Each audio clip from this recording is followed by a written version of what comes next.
கர்த்தருடைய பரிசுத்த நாமத்துக்கு ஸ்தோத்திரம் உண்டாவதாக. நம்ம மத்தியில் இருக்கிற பிரசன்ட் ரெவரண்ட் டாக்டர் சுந்தர் பாரதியா அவர்களுக்கும், ரெவரண்ட் டாக்டர் மனோகர் எபினேசர் தி மனோகர் ஐயா அவர்களுக்கும், தேவ விசுவாசத்தில் இறுதி வரை உறுதியாய் நிலைநிற்பவர்கள் பெண்களே அல்லது ஆண்களே என்ற விவாதத்தின் பேச்சு நடுவராயிருக்கும் president reverend doctor Sundar Bharathi ஐயா அவர்களுக்கும், நம்ம மத்தியிலே வந்திருக்கிற போதகர்களுக்கும், ரெவரண்ட் ஐயா அவர்களுக்கும், பாஸ்டர்ஸ்களுக்கும், இவாஞ்சலிஸ்டுகளுக்கும், டாக்டர்களுக்கும், பிஷப்புகளுக்கும், விசுவாசத்தில் உள்ள சகோதர சகோதரிகளுக்கும் என் அன்பார்ந்த நன்றியை தெரிவித்து, இந்த வேளையிலே எனக்கு கொடுக்கப்பட்டிருக்கிற தலைப்பு என்னவென்றால், தேவ விசுவாசத்தில் இறுதி வரை உறுதியாய் நிலைநிற்பவர்கள் பெண்களே. பெண்களே என்ற குறிப்பை இந்த இடத்துல கொடுக்கப்பட்டிருக்கிறதுனாலே நான் பெண்களை குறித்து பேச விரும்புகிறேன். இந்த இடத்துல முதலிலே விவாதம் செய்வதற்கு பெண்களே என்று என்னுடைய பெயரை கொடுத்திருக்கிறார்கள். அதனாலே பெண்களே சிறந்தவர்கள் என்று கொஞ்சம் சிறப்பான வார்த்தைகளை நான் சொல்ல உங்கள் முன்னே வைக்க விரும்புகிறேன். ரூத்தை குறித்து உங்கள் மத்தியிலே சொல்ல விரும்புகிறேன்.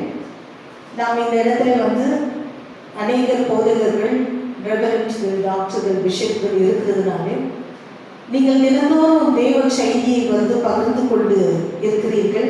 அந்த புத்தகத்தின் தலைப்பே ரூத் என்று பார்க்கிறோம். ரூத் என்று சொல்லுகிற ஒரு பெண்ணை குறித்து இந்த இடத்துல நாம் பார்க்கிறோம். அவள் ஒரு மோவாபு தேசத்து பெண் என்று பார்க்கிறோம்.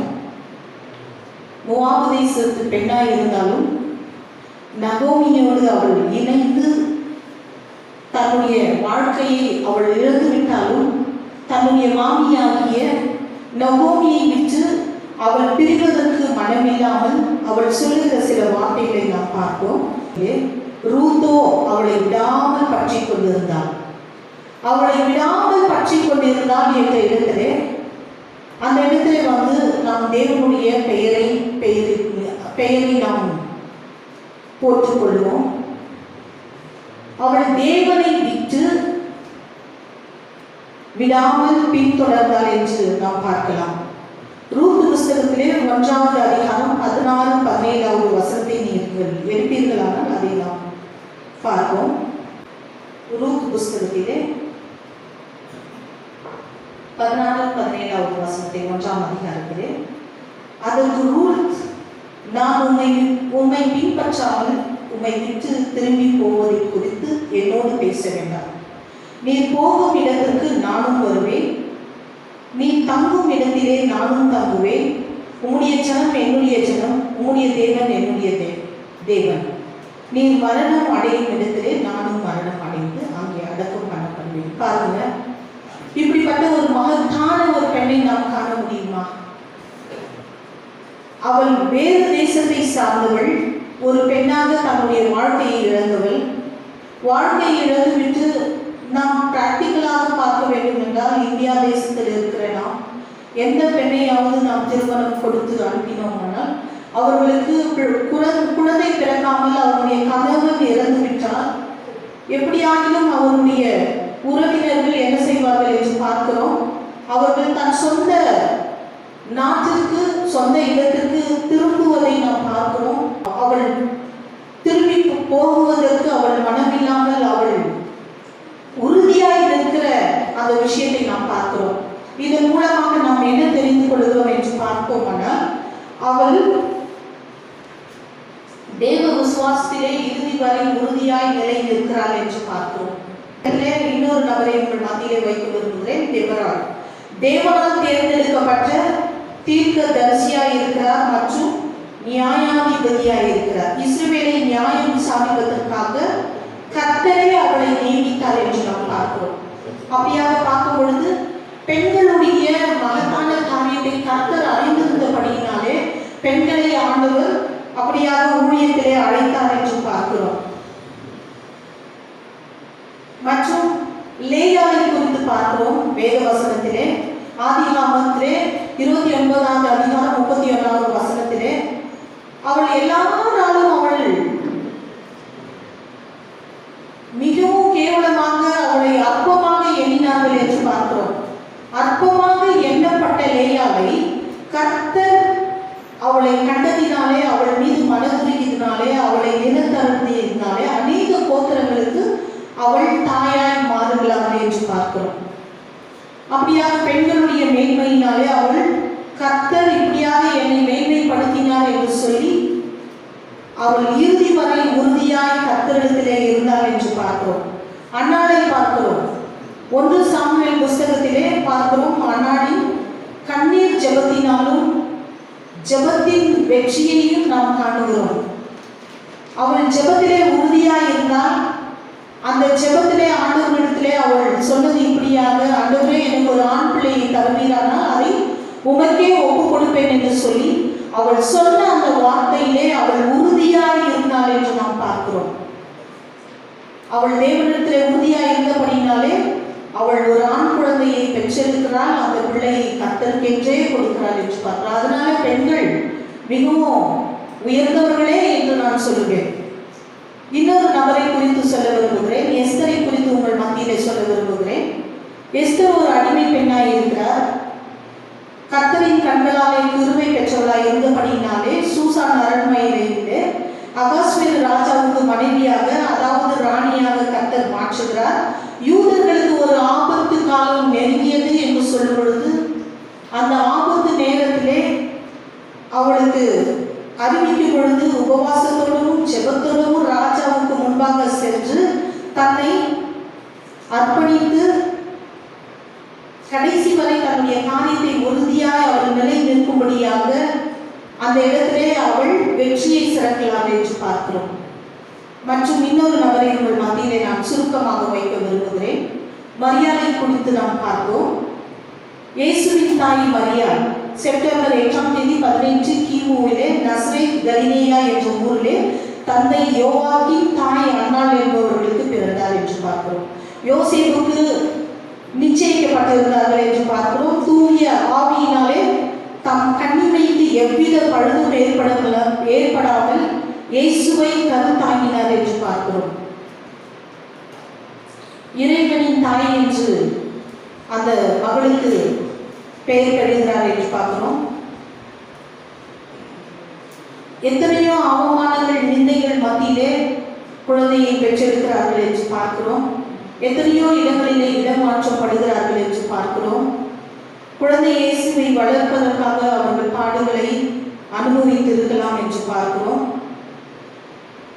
அது மாத்திரமல்ல, முதல் அற்புதம் மரியாளால் தூண்டப்பட்டு இயேசு கானான் கல்யாணத்திலே திராட்சரசத்தை தண்ணீரை திராட்சரசமாய் மாற்றுவதை நாம் பார்க்கிறோம் இந்த இடத்துல. ஸோ அப்படியாக மரியாளுடைய மகத்துவங்களையும் நாம் பார்க்கிறோம். இயேசுவின் மரணம் பரியாத வரைக்கும் அவரை பின்தொடர்கிறார்கள் என்று பார்க்கிறோம். அது மாத்திரமல்ல, இயேசு மரித்த பின்பும் மகதேனாள் மரியாளும் கல்லறையிலே வைக்கப்பட்டிருக்கிற இயேசுவை அவர்கள் தேடி போகிறார்கள் என்று பார்க்கிறோம். தேடி போனவர்களுக்கு சீஷர்கள் மூலம் தூதர்களின் மூலமாக அவர்களுக்கு அறிவிக்கப்படுகிறது இயேசு உயிரோடு எழுந்தார் என்று சொல்லி. அந்த இயேசு உயிரோடு எழுந்தார் என்ற அந்த வார்த்தையை அவர் அறிவிப்பதற்காக சீஷர்களிடத்திலே கடந்து போகிறார்கள் என்று பார்க்கிறோம். இயேசு உயிரோடு உயிர்த்தெழுந்ததை முதலிலே கேள்விப்பட்டவர்கள் யார் என்று பார்க்கும் பொழுது பெண்களே என்று நான் உங்களை சொல்லுகிறேன். இன்னொரு ஒரே நபரை குறித்து நான் கடைசியாக சொல்ல விரும்புகிறேன். இது எல்லாம் அந்த நாட்களிலே நடந்தது. இந்த நாட்களிலே நடந்த ஒரு நபரை குறித்து நான் உங்கள் மத்தியிலே சொல்லுவதற்கு ஆசைப்படுகிறேன். அன்னை தெரேசாவை பற்றி உங்கள் மத்தியிலே சொல்ல விரும்புகிறேன். அன்னை தெரேசா அவர்கள் ஆகஸ்ட் மாதம் 26ஆம் தேதி 1910ஆம் வருடத்திலே நார்த் மெசடோனியாவில் பிறந்தார் என்று பார்க்கிறோம். 12வது வயதிலே ஆண்டவரால் தொடப்படுகிறார்கள். 18வது வயதிலே தன் வீட்டை விட்டு புறப்படுகிறார்கள் என்று பார்க்கிறோம். ஊழியத்தின் பயணத்திலே அவர் இந்தியாவுக்கு வந்து கல்கத்தாவிலே தொழுநோய் இருக்கிறவர்கள் மத்தியிலே அவர்கள் ஊழியம் செய்தார்கள் என்று பார்க்கிறோம். ஊழியத்தை செய்து அந்த தாயாருக்கு கருணை தாய் என்று பெயர் பெற்றார்கள்.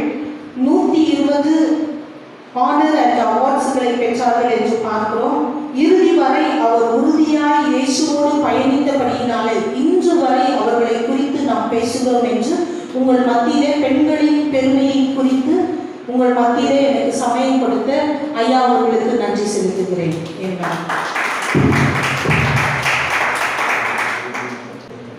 ஆண்களே என்று ஆணித்தரமாக வாதாடுவதற்கு ரெவரண்ட் டாக்டர் ஏ பழனிரூபன் அவர்கள் இப்பொழுது மேடைக்கு வருவார். நன்றி வழங்குவார்.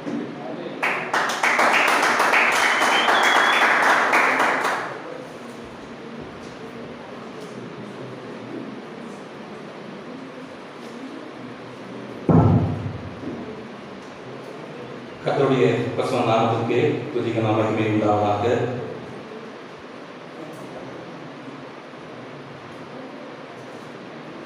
இந்த சர்வதேச மாநாட்டிற்கு தலைமை நடத்தி கொண்டிருக்கும் ஐயா அவர்களுக்கும் மற்றும் வந்திருக்கிறதான டாக்டர்ஸ், பிஷப், ரெவரண்ட், பாஸ்டர் எல்லாருக்கும் என்னுடைய வாழ்த்துக்களை இந்த நாளில் நான் தெரிவித்துக் கொள்கின்றேன். இங்கே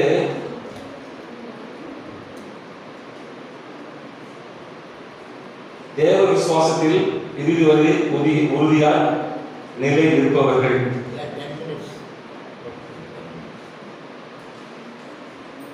ஆண்களா பெண்களா, தேவ விசுவாசத்தில் இறுதி வரை உறுதியாய் நிலை நிற்பவர்கள் பெண்களே ஆண்களே.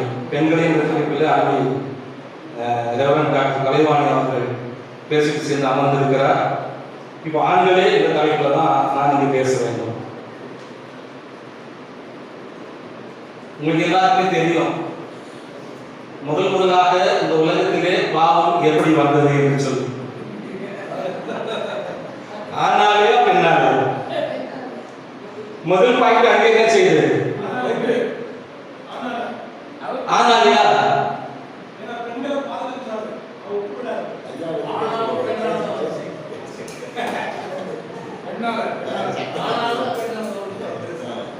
அதாவது தேவன் என்ன சொன்னாருனாக்கா, ஆதாம் கிட்ட ஏவாள் கிட்ட நீங்க 2 பேரும் சேர்ந்து இருக்கிறது பிரிந்து இருக்க கூடாது என்று சொல்லி. ஆனா ஏவாள் என்ன செய்தாங்க? தன் கணவனை விட்டு தூரமாக போய் என்ன பண்ணாங்களாம், அந்த பழத்தை ஏன் கர்த்தர் அந்த பழத்தை சாப்பிடக்கூடாது என்று சொல்லி அதுவே பார்த்துருந்தாங்களாம். இதுதான் சமயம் சொல்லி என்ன செய்யலாம், சாத்தான் புகழ்ந்து பேச ஆரம்பிச்சுட்டான். இன்னைக்கு இருக்கிற பெண்கள் என்ன செய்யறாங்கன்னாக்கா, அது ஏதேல வந்தது என்ன செய்தாங்க, பெண்கள் புகழ்ந்து பேசினா மயங்கிறாங்க.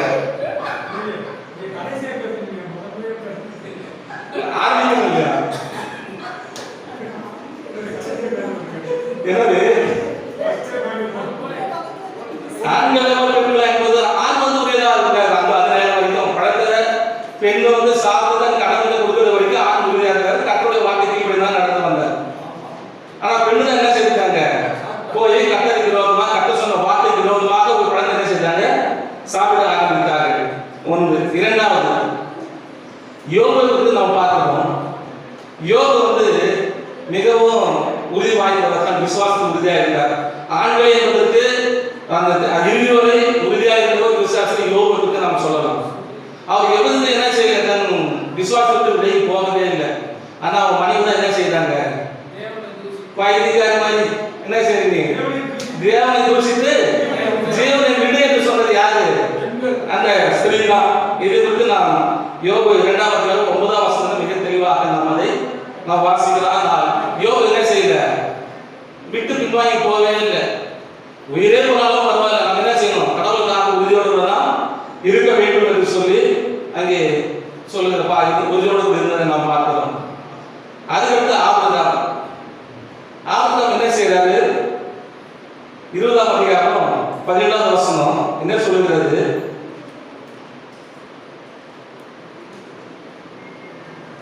எடுத்து வாசிக்கலாம்.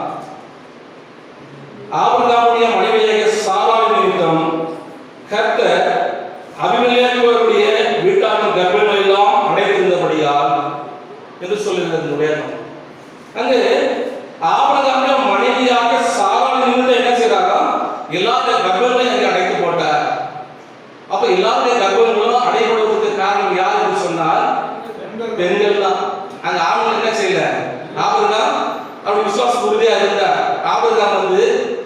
தன்னுடைய குமாரன் ஈசாக்கை பலி செலுத்த கொண்டு போகப்படுகிற நேரத்தில் தன் மனைவிக்கு தெரிந்தா என்ன செய்திருவாங்க? மனைவி பிள்ளை மேல இருக்க பாசத்தால எங்க அனுபவம் விட்டுருவாங்களோ என்ன செய்யலாம்? மனைவியை கூட சொல்லல, பிள்ளையை கூட சொல்லல, என்ன செஞ்சுட்டாங்க? அவங்க தன் மகனை கூப்பிட்டு ஆபிரகாம் பலி செலுத்த கொண்டு போயிட்டார்.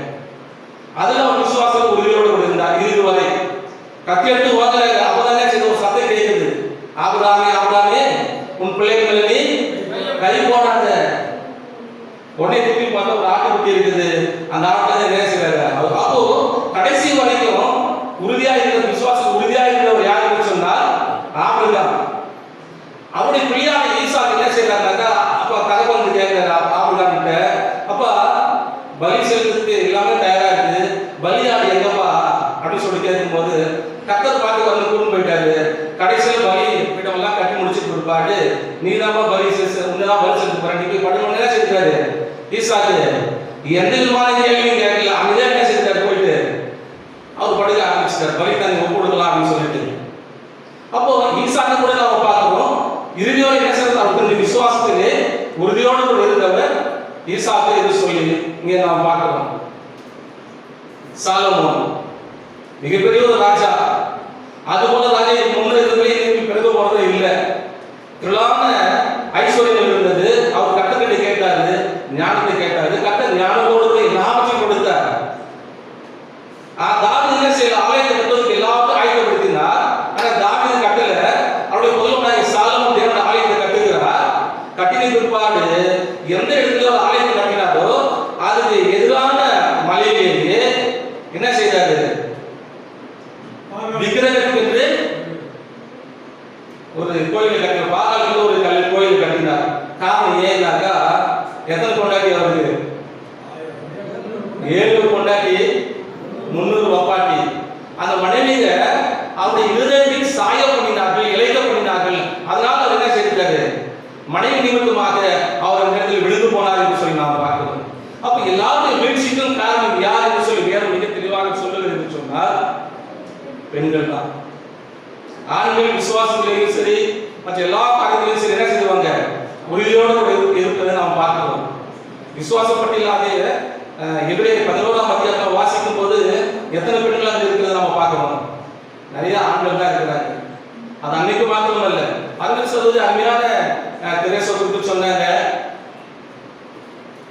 யாக்கோபுடைய ஈசாக்குடைய மனைவி குறித்து சொன்னாங்க. ஒருத்தர் என்ன செய்தா? தன் தகவல் வீட்டில இருந்து யாக்கோபுடைய வீட்டில இருந்து வரும்போது, யாக்கோபு மனைவி வீட்டில இருந்து கொண்டு வரும்போது விக்கிரகத்தெல்லாம் கொண்டு வந்து என்ன செய்யறாங்க? கொண்டு வந்ததெல்லாம் நம்ம என்ன செய்யறோம்? வேதத்தை நம்ம வாசிக்கிறோம். இதெல்லாம் நமக்கு தெரிந்த காரியங்கள் தான். இப்படி விசுவாசம் உடையதுக்கு காரணம் ஆண்களா பெண்களா என்று நாம் பார்க்கும்போது நிச்சயமாகவே பெண்கள் தான். இன்னைக்கு நிறைய அநேக குடும்பங்களிலே கூட ஊழிக்கு போகலாம் என்று சொன்னாக்கா தண்ணி வந்துடும், சாப்பாடு செய்யணும், துணி துவைக்கணும், நீங்க போய் வந்துடுங்க, இல்லை உங்களெல்லாம் நான் அங்கேயே செய்யணுமா, நீங்க இதுல கொஞ்சம் செய்துட்டு போங்க அப்படின்னு சொல்லி என்ன செய்றாங்க? அநேக குடும்பங்களிலே ஊழியத்துக்கு தடையா இருக்கிறது பெண்கள் தான், இல்லையா? நீங்க அநேக குடும்பங்களில் நடக்கிற ஒரு நிதர்சனமான ஒரு உண்மை இந்த காரியங்கள் தான். ஊழியத்துக்கு போகலாமா அப்படின்னு சொல்லும் போதுதான் ஐயோ போகணுமா, இந்த வேலைக்கு தான் அந்த வேலைக்கு இப்படியெல்லாம் என்ன செய்யறாங்க? அநேக இருக்கிறாங்க. அதுவே சகோதரி ஊழியத்துக்கு வர கடந்த முறை கூட நம்ம பார்த்தோம். அதுவே சகோதரி கலவாணி ரொம்ப தூரத்துல இருந்து வந்து என்ன செய்யறாங்க? ஊழியம் பண்றாங்க. ரொம்ப சந்தோஷம் தான். உங்களை போல எல்லாருக்கும் நாங்கள் சந்தோஷப்படுவோம். எங்களுக்கு ரொம்ப ஆசை. ஏன்னாக்கா ஊழியத்துக்கு எப்பவுமே ஆண்கள் தனியாக போகக்கூடாது. அது இருக்கிற பிரச்சனைகள் என்ன என்று ஆண்களுக்கு தெரியும், பெண்களுக்கு தெரியும்.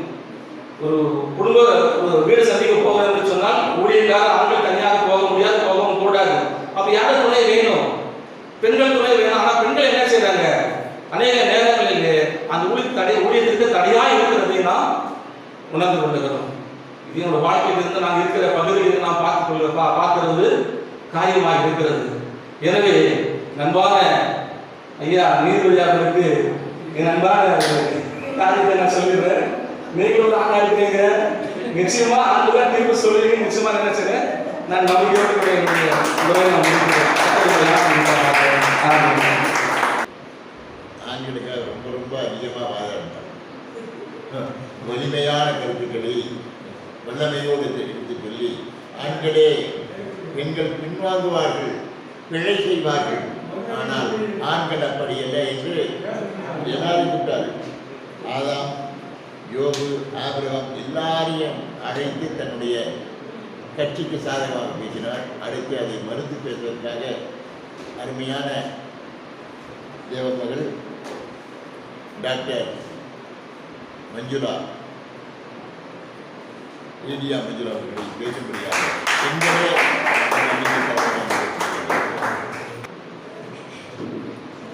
கர்த்தருடைய பரிசுத்தமானவருக்கு ஸ்தோத்திரம் உண்டாகட்டும். நாங்கள் சொல்லக்கூடிய வார்த்தைகள் எல்லாம் அழகாய் சகோதரி சொல்லி முடித்தார்கள். இருந்தாலும் கூட சில வார்த்தைகளை நான் முன்பாக சொல்ல விருப்பப்படுகிறேன். அதோடு கூட நம்ம சகோதரர் கூட ஆண்கள் தான் சிறந்தவர்கள் சொல்லி சாதிச்சுட்டு போயிருக்கிறார்கள் வசனத்தோட. நான் சில வார்த்தைகளை உங்க முன்பாக வைக்க விரும்புகிறேன். விசேஷமாக யாத்திராகமம் 2ஆம் அதிகாரத்துல 2வது வசனத்துல பார்க்கும்போது ஒரு அதை படிக்க முடியுமா? ஒரு நிமிஷம். யாத்திராகமம் 2வது அதிகாரம் 2வது வசனம். அந்த ஸ்திரீ கர்ப்பவதியாகி ஒரு ஆண் பிள்ளையை பெற்று அது கருவிழத்தி என்று கண்டு 3 மாதம் ஒழித்து வைத்தார். ஆமென். ஒரு ஸ்திரீ, அந்த ஸ்திரீ அந்த குழந்தைய பெற்ற உடனே எந்த குழந்தையும் அந்த தாயை அதை விட்டு வைக்க மாட்டாங்க. அதை எப்படியாவது வளர்க்கணும்னு ஆசைப்படுவாங்க. அது இல்லாத உலகம் ஃபுல்லா அந்த பிரச்சனைங்க வந்து சூழ்ந்து இருக்கும்போது அந்த ஸ்திரீ என்ன பண்ணா, என் குழந்தை எப்படியாவது இந்த உலகத்துல வாழ வேண்டும் என்று விசுவாசத்துல உறுதியா இருந்தா. அந்த மகன் தான் வளர்ந்து 20 லட்சம் பேரை வழி நடத்தினார்.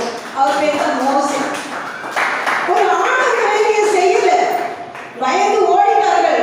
ஐயோ, என் பொண்டாட்டி எங்க விட்டுட்டு வந்துட்டேன், அவ கர்ப்பவதியா இருக்கிறா, பிள்ளை பெற்றுட்டு இருக்கிறா, ஐயோ என்னாலதான் அவளுக்கு இது பிரச்சனை அப்படின்னு சொல்லிட்டு அவ நிக்கல.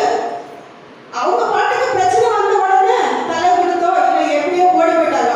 ஆனா அந்த பெண்ணானவள் 9 மாசமா வயிற்றுல சுமந்து அந்த குழந்தைய பிரிய விடாம இவ்வளோ பிரச்சனைங்க, உயிர் கத்தி கழுத்துல வர்ற வரைக்கும் இருக்கிற சூழ்நிலையிலும் அவளையும் அவ காப்பாத்திக்கிட்டு அந்த குழந்தைய பானையில உடைச்சு வச்சு 3 மாதமா பால் கொடுத்து அந்த குழந்தைய எப்படி காப்பாத்தி எவ்வளவு விசுவாசமா அவ கொடுத்து வைக்க முடியும்? நீங்க யோசனை பண்ணுங்க. அது 20 லட்சம் ஜனங்க வழி நடத்தலையா? அந்த மோசே ஒரு ஆணுக்கு வெற்றிக்கு பின்னால் பெண்ணு தான் நிற்குவாங்க. சரி, 2வது விஷயம் விட்டுட்டா. நெக்ஸ்ட், ஒரு அதே மாதிரி அண்ணா குழந்தைங்க ஆண்டுடைய சமூகத்துல போய் கேட்கணும் தெரிஞ்சிச்சு, உட்கார்ந்தா ஜெபம் பண்ணுனா. அப்படி அழுதி கமறி ஜெபம் பண்ணிட்டே இருந்தா. அது எவ்வளவு நேரம் ஜெபம் பண்ணான்னு தெரியாது. அவளுடைய வேதனை அவங்களுக்கு. ஆனா அதை பார்த்த ஒரு பாஸ்டர் என்ன பண்ணிட்டாரு, ஐயோ குடிச்சிட்டு வந்து கணக்கு கிடக்குறா அப்படிதான் சொன்னார். அவர் ஒரு ஆண்மகன், இதற்கு பாஸ்டர். ஆனா அந்த அம்மா அவளுக்கு விசுவாசம் இருந்துச்சு. ஏன் மகன் எனக்குன்னு பிறந்திருக்கிற மகன் உறுதியா இந்த உலகத்துல பெரிய ஆளா வருவான்னு. ஆனா என்ன வருவான்னு தெரியல. ஆனா உண்மையான தேவன்கிட்ட முறையிடும் போது அவரு வந்து ஆசீர்வதிச்சாரு. அந்த ஆசீர்வாதம் பெற்ற அந்த மகன் தான் சாமுவேல். தீர்க்கதரிசியாவலையா? இஸ்ரவேலுக்கு தீர்க்கதரிசியாவலையா? இது அது போகட்டும். இது பழைய ஏற்பாடுல இப்படியெல்லாம் நடந்தது. நான் நிறைய விஷயங்கள் பேச முடியல. ஆனாலும் கூட செகண்ட் விஷயம், இன்னொரு விஷயம் பேசலாம். ஒரு தாயார் ஒரு ஆலயத்துல இயேசு கிறிஸ்து கண்ணிலே பார்க்கல, ஆனா அவர் வருவாருன்னு தீர்க்கதரிசி வசனம் மூலமா ஞாபகம் வச்சிருந்தாங்க. 84 வயசு வரைக்கும், அதாவது அது எந்த சாப்டர்ல இருக்குன்னா லூக்கா எழுதின சுவிசேஷத்துல 2வது அதிகாரத்துல 37வது வசனத்துல இருக்கு. 84 வருஷம் வரைக்கும் விதவை தாயாரு, உங்களுக்கு எந்த வழியும் இல்லை. ஆனா ஆண்டவர் சாவ வரைக்கும் ஆண்டவருடைய ஆலயத்துல இரவும் பகல். அந்த மாதிரி வசனம் படிக்கிறீங்களா? சூப்பரா இருக்கு, படிங்க.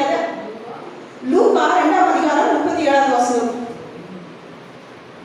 ஏறக்குறைய 84 வயது உள்ள அந்த விதவை தேவாலயத்தை விட்டு நீங்காமல் இரவும் பகலும் உபவாசித்து ஜெபம் பண்ணி ஆராதனை செய்து கொண்டிருந்தார்.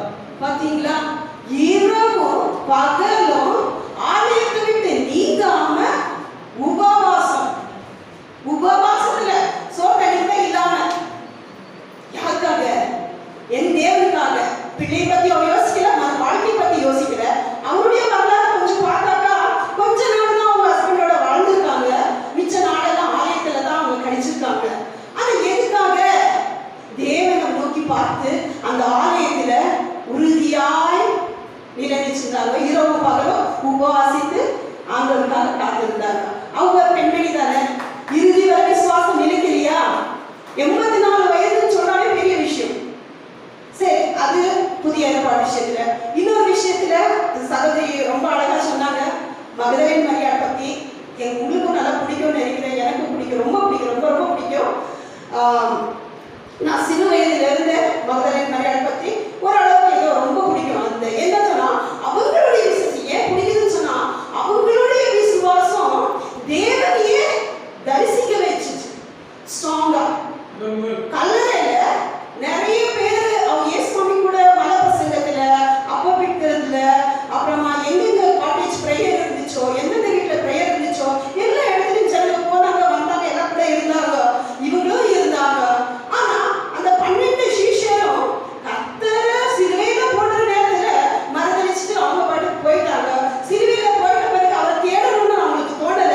ஆனா மகதலேன் மரியாள் அந்த ஸ்திரீக்கு தோணுச்சு. யார் என்ன செய்வாங்கன்னு தெரியாத, அவங்க தூக்குனாங்களா இல்லையான்னு கூட தெரியல. என் தேவனை சிலுவையில போட்டுட்டாங்களேன்னு அழுது குமரி எப்படியாவது என் தேவனை போய் நான் பார்க்கணும், அவரை எடுத்துட்டு வந்துடணும்னு சொல்லிட்டு விசுவாசத்தோட போனாங்க. நான் என் தேவனை பார்க்குவேன்ற ஒரு விசுவாசத்தோட இருட்டோட அதிகாலையில் எழுதி போனாங்க. ஆமாவா இல்லையா? அவங்க எந்த சிஷன் போகுது கூடிய உட்கார்ந்து ஒரே தட்டுல சாப்பிட்டவங்க, அவங்க கையால வாங்கி சாப்பிட்டவங்க போல. ஆனா மகதலேன் போனாங்க, எட்டி பார்த்தாங்க. அது அவங்க இல்லாத கண்டு இன்னும் பயந்து திரும்பியும் யாராவது ஹெல்ப் பண்ணுவாங்களான்னு சொல்லிட்டு மறுபடியும் அதே சிஷன் கிட்ட போயிட்டு சொன்னாங்க. ஆனா அவங்க கேட்டுல வந்து பார்த்துட்டு 10ஆம் வசனம் பாருங்க. யோவான் 20ஆம் அதிகாரம் 10ஆம் வசனத்துல நீங்க படிச்சு பார்த்தீங்கன்னாக்கா அவங்க வந்து பார்த்துட்டு போயிட்டாங்க. ஏன்னா துணி தனித்தனியா இருந்துச்சு. அங்க இருந்த இயேசுவாமி அங்க இல்ல, கலரில் வச்ச இயேசுவாமி அங்க இல்ல, போயிட்டாங்க. ஆனா ஒரு உயிரோட இருக்கும்போது சொன்னாரு 3ஆம் நாள் உயிர் எழுதுவேன்னு சொல்லிட்டு. ஆனா அவங்க அதை யோசிக்கல. ஆனா மகதலேன் மரியாள் யோசிச்சா, விசுவாசிச்சா. அப்புறமா அவங்க 10ஆம் வசனத்துல நீங்க படிச்சீங்கன்னாக்கா அவங்க ஓடி போயிட்டாங்க. ஆனா அவங்க ஓடி போன பிறகும் இந்த மகதலேன் மரியாள் காத்துட்டு இருந்தா என் தேவன் வருவாருன்னு. ஆனா அங்க இயேசுவாமி ஒரு தோட்டக்காரனை போல காட்சி அளிச்சார். ஏன்னு சொல்ல வரேன்னு சொன்னா இயேசுவாமியை பார்க்கணும்னு இறுதியில ஒரு விசுவாசம் தேவனையே தரிசிக்க வச்சுச்சு. அந்த ஸ்ரீயுடைய விசுவாசம். அதனால ஸ்ரீயுடைய விசுவாசம் ஒரு என்ன சொல்றது, ஒரு கடைசி இறுதி வரைக்கும் இருக்கும்னு சொல்லிட்டு நம்ம பார்க்கிறோம். இந்த காலத்துல நம்ம பார்க்கும்போது நிறைய இடத்துல பிரசங்கம் பண்றதுக்கு போறோம், ஜாப் பண்றதுக்கு போறோம். அந்த வீட்டுல எல்லாம் ஃபர்ஸ்ட் தொடப்படுறது வந்து ஸ்ரீமார்கள். அவங்க வந்து வாங்க எங்க வீட்டுக்கு வந்து ஜெபம் வைங்க ஃபர்ஸ்ட் அழைக்கிறது வந்து ஸ்ரீமார்கள். கர்த்தருக்காக ஊழியம் செய்யுங்க. எங்க வீடு நாங்க திறந்து கொடுக்கிறோம். சின்ன சின்ன வீடா இருந்தா கூட இப்ப கூட பைக்நடி ஆனாலும், சத்யாநகர் ஆனாலும், நாகர்பாணி ஆனாலும், மற்ற இடத்துல ஆனாலும் வந்து வாங்க நம்ம காட்டேஜ் பிரேயர் வைக்கலாம், சின்ன பிரேயர் சேர்ந்து வைக்கலாம். எவ்வளவு நேரம் ஆனாலும் சரி, அவங்க பிள்ளை பெற்றவர்களா இருந்தாலும் சரி, வெளியில வேலைக்கு போறவங்களா இருந்தாலும், மற்ற காரியத்துல ஈடுபடுறவங்களா இருந்தாலும், அவங்க டீச்சரா இருந்தாலும், என்ன காரியத்தா இருந்தாலும் சரி, இயேசு சுவாமி மேல விசுவாசம் வச்சவரா இருந்தா சும்மா இருக்க மாட்டாங்க. ஆனா இந்த விசுவாசத்தை பொறுத்த அளவுக்கு அவங்க நீங்க வாங்க எங்க வீட்டுல ஃபர்ஸ்ட் கூட்ட வைங்க, நீங்க வாங்க அதே மாதிரி லிடியா பெண்மணி எல்லாருமே இப்ப காலகட்டத்துல இப்ப நடந்துக்கிற விஷயத்துல நிறைய பேர் நம்ம வீட்டுக்குள்ள கூப்பிட்டு சண்டே கிளாஸ் அங்கே நிறைய சண்டே கிளாஸ் உருவாச்சு. எங்க விஷயத்துல நான் உண்மையான விஷயம் சொல்லிட்டு இருக்கிறேன். நிறைய சண்டே கிளாஸ் உருவாச்சு. அவங்க வீட்டுல குடிகாம இருந்தா கூட அந்த வீட்டுல அவங்க கூப்பிடுறாங்க வந்து பிரேயர் பண்ணுங்க எங்க வீட்டுலன்னு சொல்லிட்டு. அவங்க பிள்ளைங்க ரட்சிக்கப்படணும், குடும்பம் ரட்சிக்கப்படணும்னு அனுமான விசுவாசம் அவங்களுக்குள்ள தூண்டுதல். இங்க எங்க சகோதரர் சொல்லிட்டு போனாரு, ஸ்திரீகள் தான் எல்லாத்துலயும் தடையா இருக்கிறாங்கன்னு. ஆனா அப்படி அல்ல.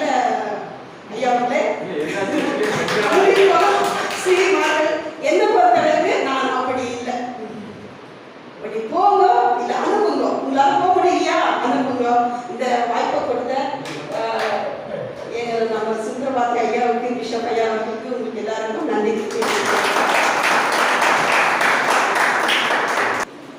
அருமையான ஒரு ஆற்றல் வாய்ந்த ஒரு சொற்பிரசங்கத்தை முழக்கத்தோடு எடுத்து சொல்லி ஏகப்பட்ட கைதற்களோடு சொல்லியிருக்கிறார். நிஜமாதான் ஆண்களா பெண்களா என்று வந்தால் இன்னைக்கு பார்த்துக்கலாம் என்னுடைய மனைவிமார்கள் கூட்டு வந்திருக்காங்க. தனியாக அவர்கள் அவங்க பேசுறதுக்கு என்கரேஜ் பண்ணுறதுக்கு அவருடைய பேச்சை ரசிப்பதற்கும் ருசிப்பதற்கும் வேடிக்கை பார்க்க மட்டுமல்ல கைதட்டி உற்சாகப்படுத்துவதற்கு தான் மனைவிமார்கள் கூட உற்சாகப்படுத்துறவங்க அவங்க தான். ஆனால் அதை பற்றி என்ன சொல்ல போகிறாரு அருமை ரெவரண்ட் டாக்டர் டி.எம். பாண்டியன் அவர்கள் இப்பொழுது ஆண்களுக்காக வாதாடி வருகிறார். கர்த்தருடைய நாமத்துக்கு ஸ்தோத்திரம் உண்டாவதாக. இந்த நிகழ்ச்சி ஏற்பாடு பண்ணி கொண்டிருக்கிற மனோபதி அவர்களுக்கும் பிஷப் அவர்களுக்கும் நன்றிகளை வணக்கத்தை தெரிவித்துக் கொள்கிறேன். இவ்வளவு நேரம் நம்ம கேட்டோம் ஆண்களே பெண்களே. சிம்சோன் பாருங்க, சிம்சோன் எப்படி வந்தாங்க? சிம்சோனை வீழ்த்தினது யாருங்க? பெண்ணு தாங்க. அழுது புலமை நியாயாதிபதிகள் எடுத்தீங்கன்னா 14:20 அழுறாங்க. எப்படியாவது ஒரு ரகசியத்தை சொல்லிடுன்னு சொல்லிட்டு அந்த ரகசியத்தை சொல்றதுக்காகவே அழுது புலமை. பெண்கள் இடத்துல என்னன்னா அழுதா ஆண்களை மறைக்கலாம். இதுதான் அவங்களுடைய ஒரு அழுது ஒரு சாதிக்கணும். ஆமா, அது எப்படி அழுது சாதிக்கணும்? அவங்க அழுதுதான் இருப்பாங்க. இதை செஞ்சிடற போமானவன சிரிப்பாங்க. அதுக்குள்ளே அந்த அழுகை மாறிடுங்க. அப்படிதான் சிம்சோன் விழுந்துட்டார். ஆகவே ஆண்கள் தான் என்பதிலே உறுதியாக இருக்கும். ஏன்னா பெண்களால் வஞ்சிக்கப்பட்டதுதான் ஆண். ஆகாம அவங்களுக்கு கதையை பார்க்கும்போதே நம்ம பெண்கள் தான் முதல்ல சாப்பிட்டாங்க, பாதி தான் ஆண்களுக்கு கொடுத்தாங்க. இன்றைக்கு வரைக்கும் அந்த பாதியை தான் மீதிச்சா கிடைக்குமா அப்படி எதிர்பார்ப்பது ஆண்கள் தாங்க. ஏன்னா சமையல் செய்யறது அவங்க, நம்ம இல்லை. செஞ்சு வச்சிருக்கிறாங்க இல்லைன்னு நமக்கு தெரியாது. இருக்குதா இல்லைன்னு கேட்டுதான் நம்ம சாப்பிடுவோம், நம்ம செய்யறதில்லை. அப்போ பெண்கள் வந்து நம்ம என்ன பண்றாங்க, அடிமையாக நினைச்சிட்டு இருக்கிறாங்க. ஆனா நம்ம பெண்கள் இடத்துல நம்ம என்ன பண்ணல, அடிமை இல்லை. என்ன சொல்லுதுன்னு சொன்ன வேதத்துல இன்னொரு காரியத்தை பார்க்கும் பொழுது ஆபிரகாம் வந்து பலி செலுத்த போனார். பலி செலுத்துறதுக்கு போயிட்டு பலி செலுத்தவும் போயிட்டாரு. கத்தியை வாங்கும்போது ஆண்டவர் சொன்னாரு, ஆபிரகாமே கத்தியை பலியாக போடாது. ஒருவேளை ஆபிரகாமுடைய மனைவி கூட வந்திருந்தா என்ன நடந்திருக்கும்? அந்த இடத்துல பலி செலுத்த விட்டு ஒப்பாரி வச்சிருப்பாங்க. இவர் செய்ய வேண்டிய காரியத்தை செஞ்சிருக்க மாட்டார் இல்லையா? இவங்க என்ன பண்ணுவாங்க, ஐயோ பிள்ளையை கொண்டாதீங்க, அடிக்காதீங்க, என் பிள்ளை செத்து போயிருங்க. ஆனா ஆபிரகாம் வந்து விசுவாசத்தோட காத்திருந்தாரு. தேவன் நமக்கு நல்ல காரியத்தை செய்ய, தேவன் நம்மளை மாற்றுவார் விசுவாசத்தோடு போனாரு. ஆவியானவரை கூப்பிட்டு வந்தாங்க, பலி செலுத்தவில்லை.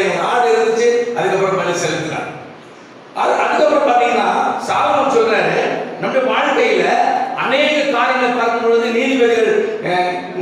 நீதிமொழிகள்ல 31:10 சொல்லப்படுகிறது, குணசாலியான ஸ்திரியை கண்டுபிடிப்பவன் யார்?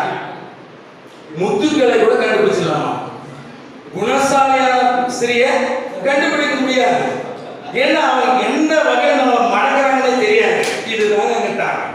அப்போ குணசாலியான ஸ்திரியை என்ன பண்ண முடியாது? நம்ம குணசாலிகள் இருப்பாங்க, ஆனா நம்ம கண்டுபிடிக்க முடியாது. இவங்க நல்லவனா கெட்டவனா பார்த்தவனா கண்டுபிடிக்கிற அளவுக்கு நமக்கு இல்ல. ஆனாலும் அதுல இருந்து என்ன சொல்லப்படுகிறது சொன்னாக்கா, இவர்கள் நம்ம என்ன பண்றாங்க, ஒரு தாளாட்டி நம்மள கீழே தள்ளி வச்சிடறாங்க. பெண்கள், ஆண்கள் தான் இதுல இருந்து தப்பித்து கூட நீ எதையானா சொல்லிக்கோ, நான் செய்யறது. ஏன்னா அவங்களுக்கு வேலை பல அதிகம் சொல்லுவாங்க. எங்களுக்கு பெண்களுக்கு அதிகமான வேலை. ஆமா, கரெக்ட் தான். வீட்டு வேலை மட்டும் தாங்க. நம்ம வெளியே போனோம்னா நிறைய அதோட அதிகமான வேலை இருக்கு. எந்த ஆண்களும் வந்து வீட்டுக்கு வந்து நான் இன்னைக்கு நிறைய வேலை சொல்றதே கிடையாது.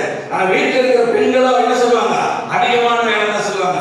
அப்போ இந்த அதிகமான வேலையை சொல்றது ஆண்களே என்பதை என்ன சொல்லுகிறேன். ஏன்னா ஆபிரகாம் விசுவாசத்தோடு காத்திருந்தார்.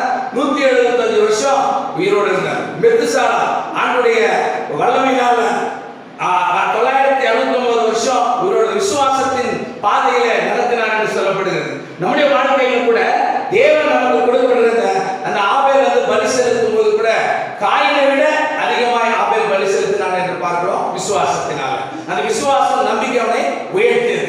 ஆகவே நம்முடைய வாழ்க்கையில ஆபேலை காட்டிலும் ஈசாக்கை காட்டிலும் நம்ம என்ன செய்யறோம்? ஏனோக்கு மரணத்தை ஜெயித்தார் என்று பார்த்தோம். அப்போ விசுவாசத்தினால் ஏனோக்கு மரணத்தை ஜெயித்தார். நாமும் கூட அந்த விசுவாசம் ஆண்களுக்குள்ளா இருக்குது என்பதை நான் உறுதியாக சொல்லி, இந்த அலைவடத்தில் ஆண்கள் தான் என்பதை நான் உறுதிப்பட சொல்லி, எப்படியும் ஆண்களுக்காக பேசுவார் நான் நினைக்கிறேன். ஏன்னா பெண்களால் விடப்பட்டவர்கள் ஆண்கள், பெண்களால் மறைக்கப்பட்டவர்கள் ஆண்கள். அதோடு சொல்லி முடிக்கிறேன் என்பது செல்வதற்கு நன்றி. அடுத்தபடியாக பெண்களுக்காக இறுதி வாதாட வருகிறார் சுஷ்மா இவாஞ்சலிஸ்டை சுஷ்மா பிடிஎச் அவர்களே மேடைக்கு அழைக்கிறேன்.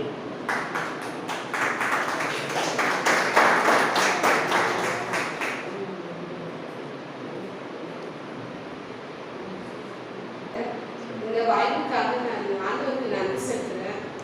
அதாவது எனக்கு முன்னின பேசின ஐயா இப்படி சொன்னாரு, பெண்கள் அழுகைன்ற ஒரு கண்ணீரை வச்சு எல்லாத்தையும் சாதிக்குவாங்க. அது உண்மைதான்.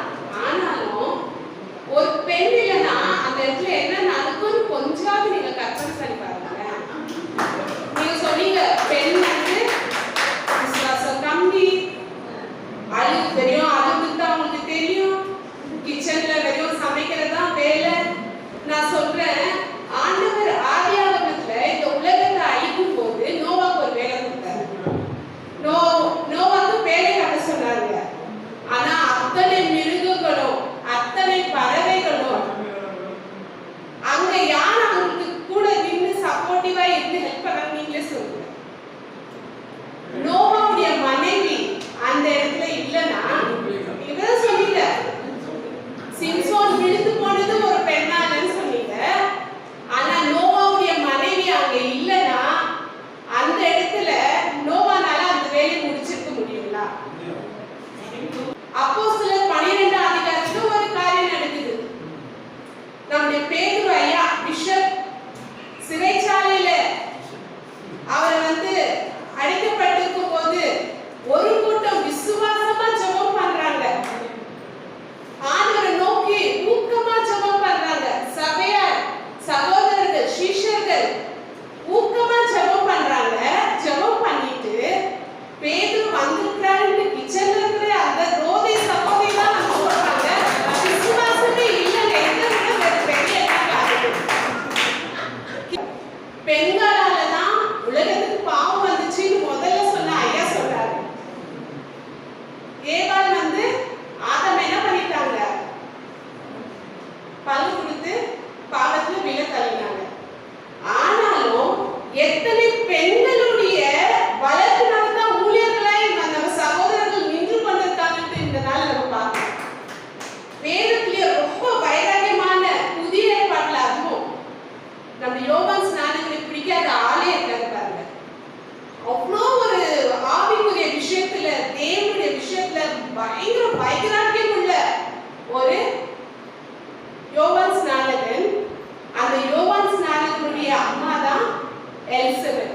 அப்போ இப்படிப்பட்ட ஆண்டவருக்கு என்று வைராக்கியமான ஒரு ஊழியக்காரரை எழுப்புறதுக்கு அந்த அம்மா எவ்வளோ பாடுபட்டு அந்த மகனை என்ன பண்ணிருப்பாங்க, வளர்த்திருப்பாங்க. இது மாதிரி பட்டியலா சொல்லிட்டே போலாங்க. பெண்கள் யோவான் ஸ்நானகனுடைய அம்மாவை குறித்து நம்ம பார்க்கிறோம். மோசேயுடைய அம்மா குறித்து லிடியா அக்கா நம்ம பேசினாங்க. 20 லட்சம் ஜனங்களை வழிநடத்தக்கூடிய ஒரு லீடர் அவங்க என்ன பண்றாங்க, உருவாக்கி இருக்கிறாங்கன்னு சொல்லிட்டு, அதை விட மேலாக புதிய ஏற்பாட்டுல நம்ம இன்னொரு ஸ்திரியை குறித்து நம்ம பார்க்கும்போது லிடியா என்ற சகோதரி. லிடியா என்ற சகோதரி பாருங்க, ஒரு வியாபாரம் பண்ற ஒரு மகளா இருந்தாலும் ஆண்டவருடைய வசனத்தை அவங்க என்ன பண்ணாங்க, விசுவாசிச்சாங்க. தேவனுடைய வார்த்தையை தன்னுடைய இருதயத்தை ஏற்றுக்கொண்டு அந்த பட்டணத்துக்கு பவுல் போன்ற ஒரு பெரிய ஊழியக்காரை கொண்டு போறாங்க. அந்த அம்மாவை ரட்சிக்கப்பட்டாங்க, அந்த குடும்பம் ரட்சிக்கப்பட்டது. லிடியா மூலியமா, லிடியா சகோதரி மூலியமா அந்த சேவகர்கள் ரட்சிக்கப்பட்டாங்க. அப்ப நீங்க எப்படி சொல்லலாம், பெண்கள் வெறும் கிச்சன்ல இருக்கிறதுக்கோ அழுகுறதுக்கோ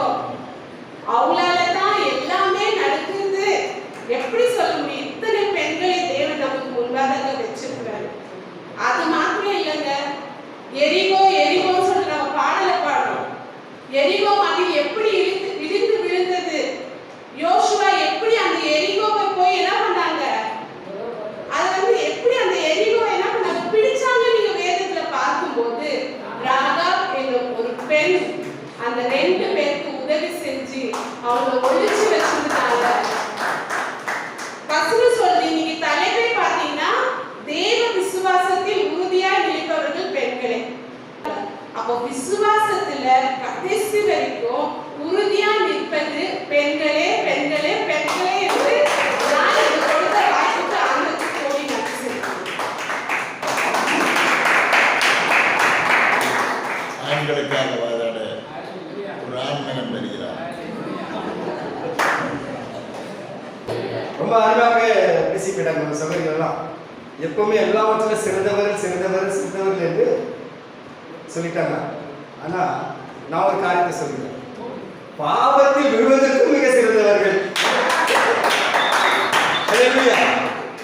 எப்படி ஒரு இச்சிக்கப்படத்தக்கதான ஒரு ஆண்மகன் விழவும் கூட சிறந்தவர்கள். ஹல்லேலூயா. ஏன்னா அவருடைய ட்ரெஸ்ஸுகள், ஆடை அலங்காரம் எல்லாமே தேவனுக்கு தானே ஒரு என்னவா இருக்கிறது, பரிசுத்தமான ஒரு அலங்காரமா இருக்கிறது. இந்த பரிசுத்தமான அலங்காரத்தை நாம் தவறவிட ஒரு காலம். ஹல்லேலூயா, ஹல்லேலூயா. எல்லாரும் பத்தி சொல்லிட்டாங்க. நம்ம ஐயா இஸ்ரவேலுக்கு பெரிய ராஜாவா இருந்தார். யாருங்க? ஆமென். ஹல்லேலூயா, ஹல்லேலூயா. இஸ்ரவேல் ராஜாவாக இருந்த அருமையான தாவீது என்னங்க செஞ்சார்? என்னங்க செஞ்சார்? அருமையாக ராஜ ஸ்தானத்தில் ஆண்டவர் கொண்டு போய் வச்ச பின்னாடி உரியாவின் மனைவி என்ன செஞ்சுட்டு இருந்தாங்க? ஸ்விமிங் பண்ணிட்டு இருந்தாங்க. செஞ்சாங்களா இல்லையா? செஞ்சாங்களா இல்லையாங்க? சபையை கோச்சு கொள்ளக்கூடாது. அதாவது அந்த இடத்துல அவங்க வந்துட்டு ஸ்விம் பண்ண வேலையே இல்லை. ஆனா ஒரு ராஜாவையே, ஒரு விசுவாசத்தில் இருக்கிறதான உறுதியான ராஜாவையே, கோலியாத்தையே வீழ்த்தின ராஜாவையே வீழ்த்திய பெரிய ஒரு பெண்மணி. ஹல்லேலூயா, ஹல்லேலூயா. கரெக்டானுங்க. அப்போ விசுவாசத்துல யாரு சிறந்தவர்? ஆண்கள் தான். ஆமென். ஹல்லேலூயா. விசுவாசத்தில் என்னதான் பெண்கள் வந்துட்டு பயங்கரமா மேலே போயிருந்தாலும், ஆனா விசுவாசத்திலிருந்து கலைக்கிறதான சிந்தனையை கலக்க விடுறாங்க பெண்கள் தாங்க. சிந்தனை சொல்லுது. ஹல்லேலூயா. சிந்தனையை கலைக்கக்கூடியதான பெண்கள் புத்தியுள்ள ஸ்ரீ பட்டம் வாங்கிறாங்க. ஆனா அந்த புத்தி உள்ள ஸ்ரீய குறைபாடுகளை வைத்த கணவனை முழுசா முடிக்கிறாங்க. ஏன்னா இதுல நிறைய அனுபவசாலி இருக்காங்க, நிறைய அனுபவசாலி இருக்காங்க. ஒரு வேலைக்கு ஒரு கணவன் ரெடி ஆகணும்னாக்கா அவருக்கு உண்டான காரியத்தை ரொம்ப அழகா பெண்கள் செய்து தராங்க. ஆனா முறுமுறுப்பு கூட சேர்ந்து வரும். முறுமுறுப்பு கூட சேர்ந்து வரும். ஏன்னா கணவன் காலையில போனார்னா மாலை வீட்டுக்கு வரைக்கும் தன் மிக பணம் வைத்து உழைக்கிறார். ஹல்லேலூயா. எதற்கு? மனைவியின் பிள்ளைகளை, குடும்பங்களை ஸ்தானத்தோடு கவனித்து நிலைநாட்டத்தான். குடும்பத்துக்கு தலைவனா யார் வச்சுக்கிறாங்க? ஸ்ரீ வச்சுக்கிறார். ஆண்டவர் யார் வச்சுக்கிறாங்க? ஆண்களை வச்சிருக்காரு. அதுதான் அந்த விசுவாசத்தில் எப்பவுமே ஆண்கள் சிறந்தவர்களா இருக்காங்க. விசுவாசத்தின் தகப்பனாக ஆபிரகாமுக்கு முதல் பேர் பெற்றவர் அவர் தாங்க. யாராவது பேர் பெற்றிருக்காங்களா? யாரை தேர்ந்தெடுத்தார் ஆண்டவர்? முதல்ல ஆண்மகனை தேர்ந்தெடுத்தார். ஹல்லேலூயா, ஹல்லேலூயா. அப்ப ஏன் ஆண்மகனை தேர்ந்தெடுத்தார்னா அவன் ஸ்ட்ராங்கா நிற்கத்தக்கதாக தான் ஒரு ஆண்மகனை தேர்ந்தெடுத்தார். அவர் கீழ்களாக ஆண்டவர் வச்சுட்டார். சரி, தனிமையா இருக்கிற ஒரு பார்ட்னர்ஷிப் கொடுக்கலாம் தான் வச்சார். தவிர ஆண்டவர் ஆதாம் கேட்கவே ஒரு பார்ட்னர்ஷிப் இல்லைங்களா? ஆண்டவர் கொடுத்துருந்தா தான் அவன் வாங்கினார். அவர் கொடுக்காத வாங்கிக்குவாரா? தனிமையை காட்டுக்கே ராஜா யாருன்னு சிங்கம். அந்த மாதிரி ஒரு நாட்டுக்கே ராஜாவாக ஆண்கள் நிற்கிறாங்க இல்லையா? ஒரு அரசியல் ஆள வேண்டும் என்றால் பெண்கள் தான் செகண்ட், முதல் ஆண் தான். சொல்லுங்க, யார் நிற்கிற வின்னரு? யார் வின்னரா நம்ம நினைக்கணும்? என்ன பொறுத்த வரைக்கும் விசுவாசத்தில் உறுதியாய் நிலைநிற்பவர்கள் ஆண்களே. ஆமென். ஹல்லேலூயா. அப்போஸ்தலர் 3ஆம் அதிகாரத்துல அலங்கார வாசல்ல சப்பானி கிடைக்கிறான். யாருங்க? பெண்கள் போய் எடுத்தாங்களா? பெண்கள் எடுத்தாங்களா? யார் எடுத்தது? என் கையில ஒண்ணுமே இல்லை, என் கையில எதுவுமே இல்லை. இயேசு கிறிஸ்துவின் நாமத்தினாலே நீ எழுந்து உடனே நடைபெற சொல்லுங்க. விசுவாசத்தோட சொல்லுங்க.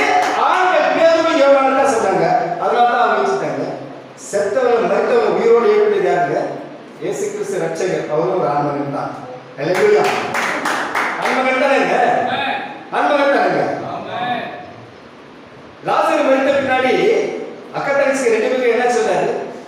அவங்க ரொம்ப அழகா சொல்றாங்க, நீ இங்கே இருந்திருந்தா என் சகோதரர் செத்துக்க மாட்டான். கரெக்டாங்க? கரெக்டாங்க. ஆனா ஆண்டவர் இப்படி என்ன கொடுக்குறாரு? நீ விசுவாசிச்சாதான் நான் தேவ மகிமை காண்பாய். நீ விசுவாசம் இல்லைக்கிட்ட, விசுவாசம் இல்லாதப்போ நீ எப்படி செத்தவங்க உங்களோட வரணும்? நீ எப்படி நான் மறுத்துக்க மாட்டேன் சொல்ற ஒரு கொஸ்டின் வரவே இல்லைங்களா? அப்ப யார் இதுல சிறந்தவர்கள் விசுவாசத்துல? ஆமென், ஹல்லேலூயா. அப்ப உயிரோடு எழுப்பினது ஒரு ஆண்டவராக இயேசு கிறிஸ்து, ஒரு ஆண்டவர் மரித்த லாசரை உயிரோடு எழுப்பினார். நீங்க எழுப்பினீங்களா? நீங்க எங்க கேட்பீங்க? சம்பளத்தை கணக்கு போட்டு விசாரிக்கிறது கரெக்டா இருக்கீங்க. நேரப்பட்ட வேலையை வீட்டுக்கு வரணும் என்று கணக்கில் விசாரிக்கிறீங்க. சரிதானே? உடமைகளை வாங்கி கொடுக்க கணக்கில் விசாரணை கரெக்டா இருக்கீங்க. ஆனா சிந்தனை சிதறீங்க. ஆனா சீர்திருத்தமா நிக்கிறது நம்முடைய சகோதரர்கள் ஆண்களே. ஹல்லேலூயா.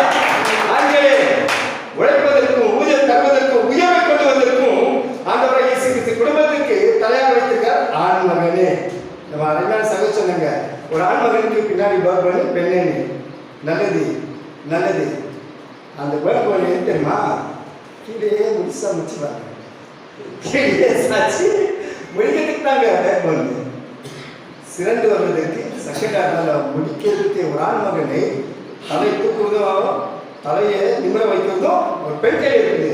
ஆனால் அவரை தலை நிமிர செய்யாதவர்களுக்கு உள்ளுக்குள் வட்டமாக வைத்திருப்பது ஒரு பெண் தான். ஹல்லேலூயா. அதை மீறி தாண்டி வேலையை உடைத்துக் கொண்டு சீறி பாய்த்து வருகிறவர் தான் என் ஆண் மகன் என்று நான் விசுவாசிக்கிறேன். ஹல்லேலூயா. விசுவாசத்தில் சிறந்தவர்கள் ஆண்கள். ஆண்கள் என்பது என்னுடைய கருத்து.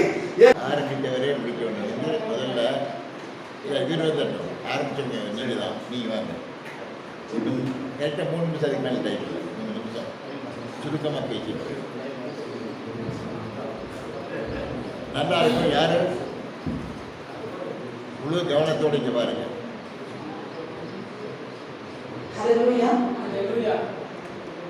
2 வாதங்களை பார்க்கும் பொழுது மிக அருமையாகவே பேசினார்கள். சில குறிப்புகளை உங்கள் மத்தியில் வைக்க நான் விரும்புகிறேன். ஆபிரகாமை குறித்து பேசினார்கள். ஆபிரகாம் விசுவாசத்திலே அவர் நீதிமானாய் இருந்தார் என்று பார்க்கிறோம், நிலைநின்றவராய் இருந்தார் என்று பார்க்கிறோம்.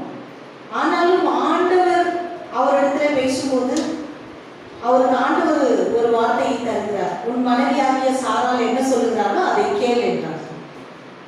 அதனால மனைவியாகிய சாரால் சொல்லுகிற வார்த்தை, உங்கள் மனைவியின் வார்த்தையை நீங்கள் கேட்கவில்லை என்றால் அடுப்பங்கரையிலே உங்களுக்கு உணவு கிடைக்காது என்று நீங்கள் சொல்கிறீர்கள்.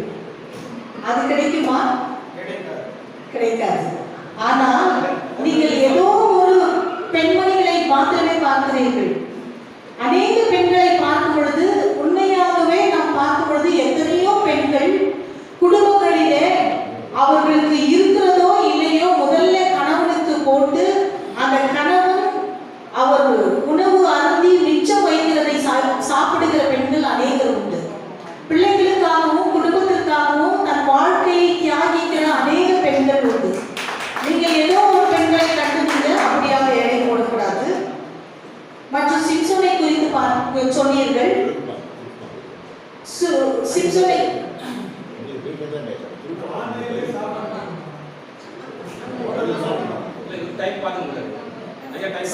சிம்சோனை குறித்து சொன்னீர்கள். அந்த சிம்சோன் பரதேசியை தேடி போனான் என்று பார்க்கிறோம். அவனாக பாவத்திற்கு விழுவதற்காக தேடி போனான். அவன் விசுவாசத்திலே நிலைநிற்காதபடியினாலே விழுந்து போனான் என்று பார்க்கிறோம். தாவீதை குறித்து நீங்க பேசுறீங்க. தாவீது மிகவும் நீதிமான் என்று சொல்ல முடியாது. ஆண்டவருடைய கிருபையை பெற்றவன் அவன். கர்த்தருடைய இருதயத்துக்கு பிரியமானவன். ஆனால் அவனுடைய தவறு என்ன என்று பார்க்கும் பொழுது உரியாவின் மனைவியை அவன் பார்க்க கூடாத நிலைமையை அவன் பார்த்ததினாலே அவன் பாவத்திலே விழுந்து போனான் என்று பார்க்கிறோம். சில இடங்களிலே பெண்களையே அவமானப்படுத்துவது அல்ல, ஆண்களும் அதற்கு தகுதியானவர்களாய் இருக்கிறார்கள் என்று நம்ம பார்க்கிறோம். மற்றும் குணசாலியான ஸ்திரீகளை கண்டுபிடிக்கிறவன் யார் என்று நாம் பார்க்கிறோம். குணசாலியான ஸ்திரீகளை நீங்கள் திருமணம் செய்து கொண்டு இருக்கிறதை நிமித்தமாகவே இங்கே வந்து அமர்ந்திருக்கிறீர்கள். இல்லை என்றால் உங்களுடைய ஊழியம்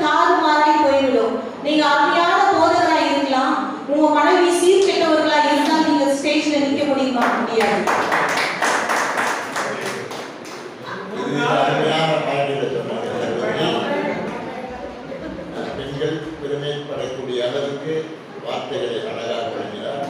அடுத்தபடியாக அப்படி என்ன கிடையாது, நாங்கள் தான் நீங்கள் தான் ஊமன்காரர்.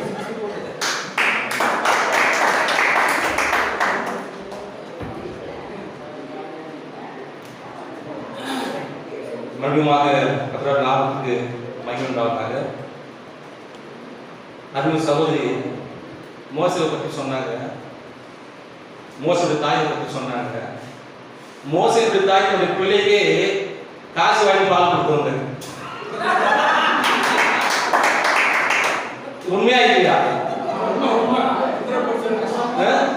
தன்னுடைய தாய்கிட்ட என்ன செய்ய பால் குடிக்கிறதுக்கு காசு கொடுத்து என்ன செய்யறாங்க, பிள்ளைய வளர்க்குறாங்க.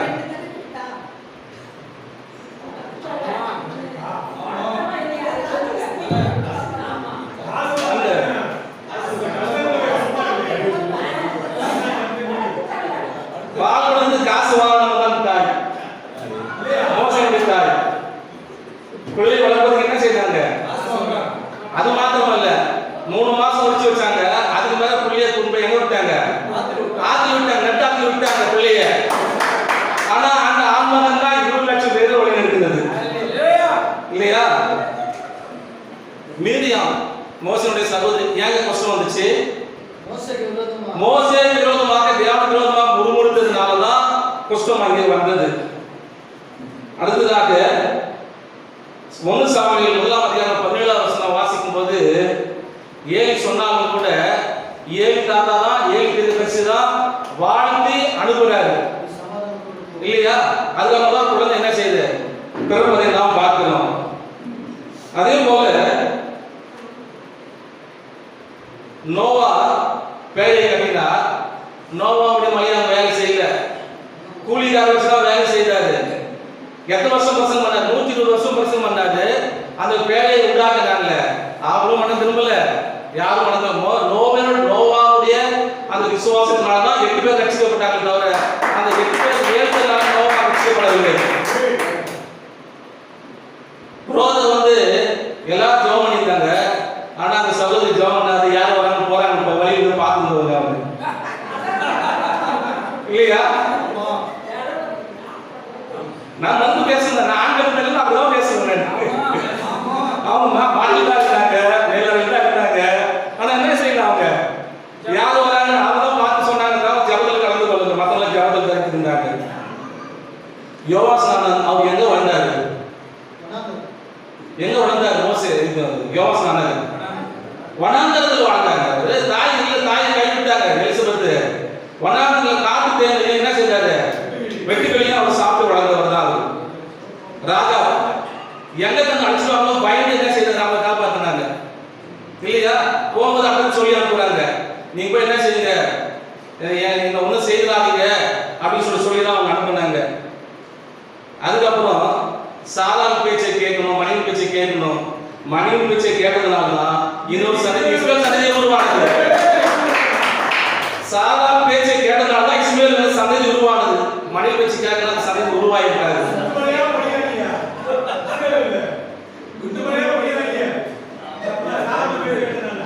அதனால ஆண்கள் தான் கடைசி வரைக்கும் விசுவாசத்தில் உறுதியாக இருந்தவங்க.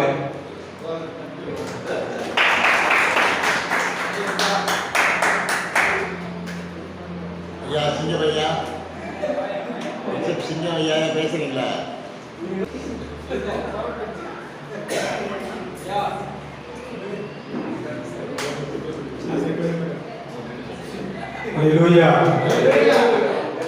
என் பேரில் சீட் கொடுத்ததுக்காக ஆண்டவருக்கு நான் நன்றி செலுத்துகிறேன். எல்லாருமே இது வந்து வேதம் ஒன்று தான், அதை யாரும் மாற்றவே முடியாது. ஆனால் பேசுறதுக்காக இப்படி பெண்களையும் ஆண்களையும் நம்ம வேறு பிடிக்கிறோம். ஆனால் வேதத்தை மாற்றுறது பொறுத்தனால முடியாது. சொல்லுவோமா? ஆக ஆரம்பத்திலிருந்து ஆண்கள் சப்போர்ட் பேசுகிறாங்க. ஆபிரகாம் விசுவாசத்தின் முடிஞ்சிருச்சு. இருக்கு சாராய் விசுவாசத்தின் தாய் அப்படியே இருக்கு. ஆனா ஒரே வார்த்தையில் முடியுது, ஆபிரகாம் விசுவாசத்தின். இந்த சாரா பண்ண வேலை தான் இன்னைக்கு சிறுவர் என்ன செய்யுது உங்க வழியா அந்த அம்மா மட்டும் கொஞ்சம் கீழ்படுத்திருச்சுன்னா விசுவாசிச்சுன்னா ஒரு பிரச்சனை இல்லாமல் போயிடும். அது பாருங்க இயற்கையை பார்த்துட்டு ஏண்டா எனக்கும் கதை முடிஞ்சு வச்சு உன் கதையும் முடிஞ்சு வச்சு இனி வாய்ப்பே இல்லை அது சொல்லிடுச்சு. வாய்ப்பே இல்லை. ஆண்டு ஒரு வார்த்தை என்ன செய்யல விசுவாசம் இல்லை. அல்லேலூயா. அது சரி வாய்ப்பு இல்லை. விஞ்ஞான ரீதியாக என் உடம்பு முடிஞ்சு வச்சு உன் உடம்பு முடிஞ்சு வச்சுன்னு சொல்லி அது விட்டுருச்சு. அதோட சும்மா முடிச்சா அந்த ஆகார கூப்பிட்டு பணிப்பெண் வேலைக்கார கூப்பிட்டு ஆகார கூப்பிட்டு நான் சொல்றது நீ ஒழுங்காக கேட்டீங்கன்னா உனக்கு ஏதாவது பிள்ளையாக இருக்கும், இன்னும் உனக்கு பிள்ளைய பிறக்கான்னு சொல்லிடுச்சு. நீ அவரை தேடி பார்க்காத, அவர் வந்து ஒன்றும் செய்யவே முடியாது, எல்லாம் விஞ்ஞான ரீதியாக எல்லாம் முடிஞ்சு வச்சு. நான் சொன்னீங்கன்னா உனக்கு ஒரு பிள்ளையாக இருக்கும், அந்த ஆகாரத்தை எடுத்து ஒரு குழந்தை சொல்லி அது ஐடியா பண்ணி கொடுத்தது தான் இன்னைக்கு வந்து இஸ்மவேல் சந்ததி. அதை இன்னைக்கு சிறுவர்களுக்கு உதவி செய்யுது. சாராவுக்கு பிள்ளைகளை பூரா அவங்களோட என்ன செய்கிறாங்க கொண்டுகிட்டு இருக்காங்க, மாற்றி மாற்றி சண்டை நடந்துக்கிட்டு இருக்கு. இல்லை சொல்லுவோமா ஆக விசுவாசத்தில் ரொம்ப அதிக பாடுபட்டு ரொம்ப தெளிவாக இருந்தது. அதிகமாக ஆண்கள் தான் இருந்திருக்காங்க. அதே பெண்கள் குறையா சொல்ல முடியாது. பெண்களில் தான் நம்ம சீசர்கள் கூட பார்த்தீங்கன்னா பேர் எல்லாம் வலையை எடுத்துட்டு படகை பிடிச்சிட்டு அவரை போட்டு குறைக்க மாட்டார் பேசினாரு. ஓட்டு சீவர் எடுத்து தொங்க விட்டு போட்டாங்க. இனி அவர் வர்றது வாய்ப்பு இல்லை அப்படின்னு சொல்லி இருக்கிற வேலை கூட கடந்து போயிட்டார். ஆனால் இந்த அம்மா விசுவாசத்தை செய்து நல்ல போராட்டம் போராடி முதல் உயிர்த்தெழுந்த இயேசுவை தரிசித்தது யாரு? பெண்கள் தான். நல்ல தந்தை யாரும்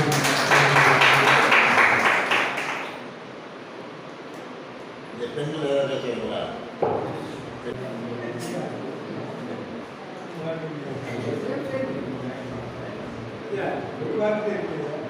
கர்த்தருடைய நாமத்துக்கே மகிமை உண்டாகட்டும்.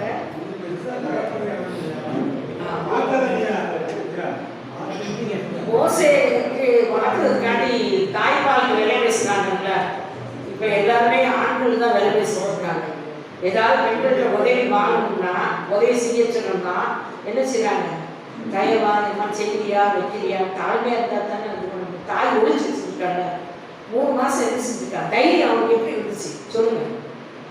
தாய்ப்பால் விலை பேசுறாங்களோ இல்லையோ அந்த தைரியம் அவனுக்கு எப்படி வந்தது? வளர்க்கணும் அப்படிங்கிற ஒரு கெத்து இருந்துச்சுல, விசுவாச வாழ்க்கை இருந்துச்சுங்க. சொல்லுவாப்பா. இன்னும் கூட நோவாவுக்கு வந்து அந்த மனைவி பற்றியே கிடையாது.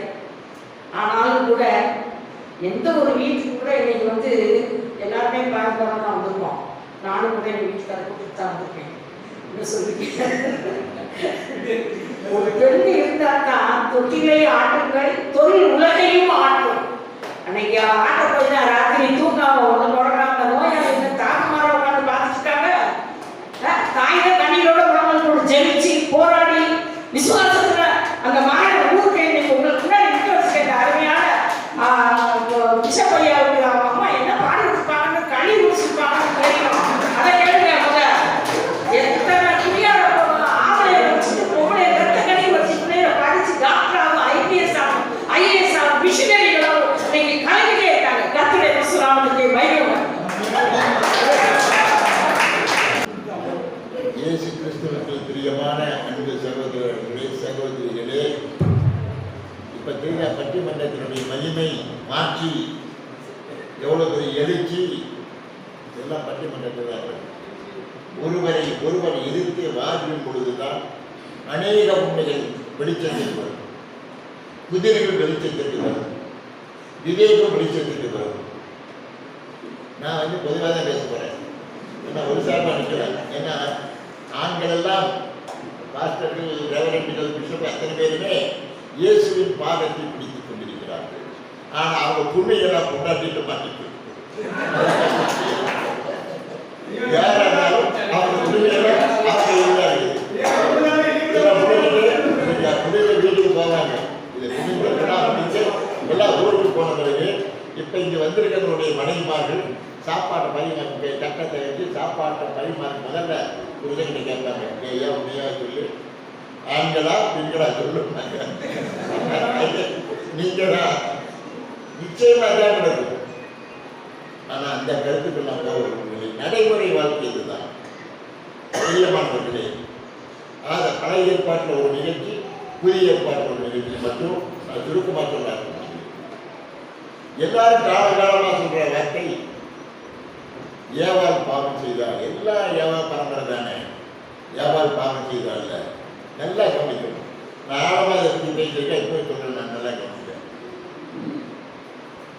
அந்த பழத்தை சாத்தான் கொடுத்த கனியை புசிப்பதன் மூலமாக பாவம் பூமிக்கு பிரவேசித்தது என்ற காலங்காலம். யார் காரணம்?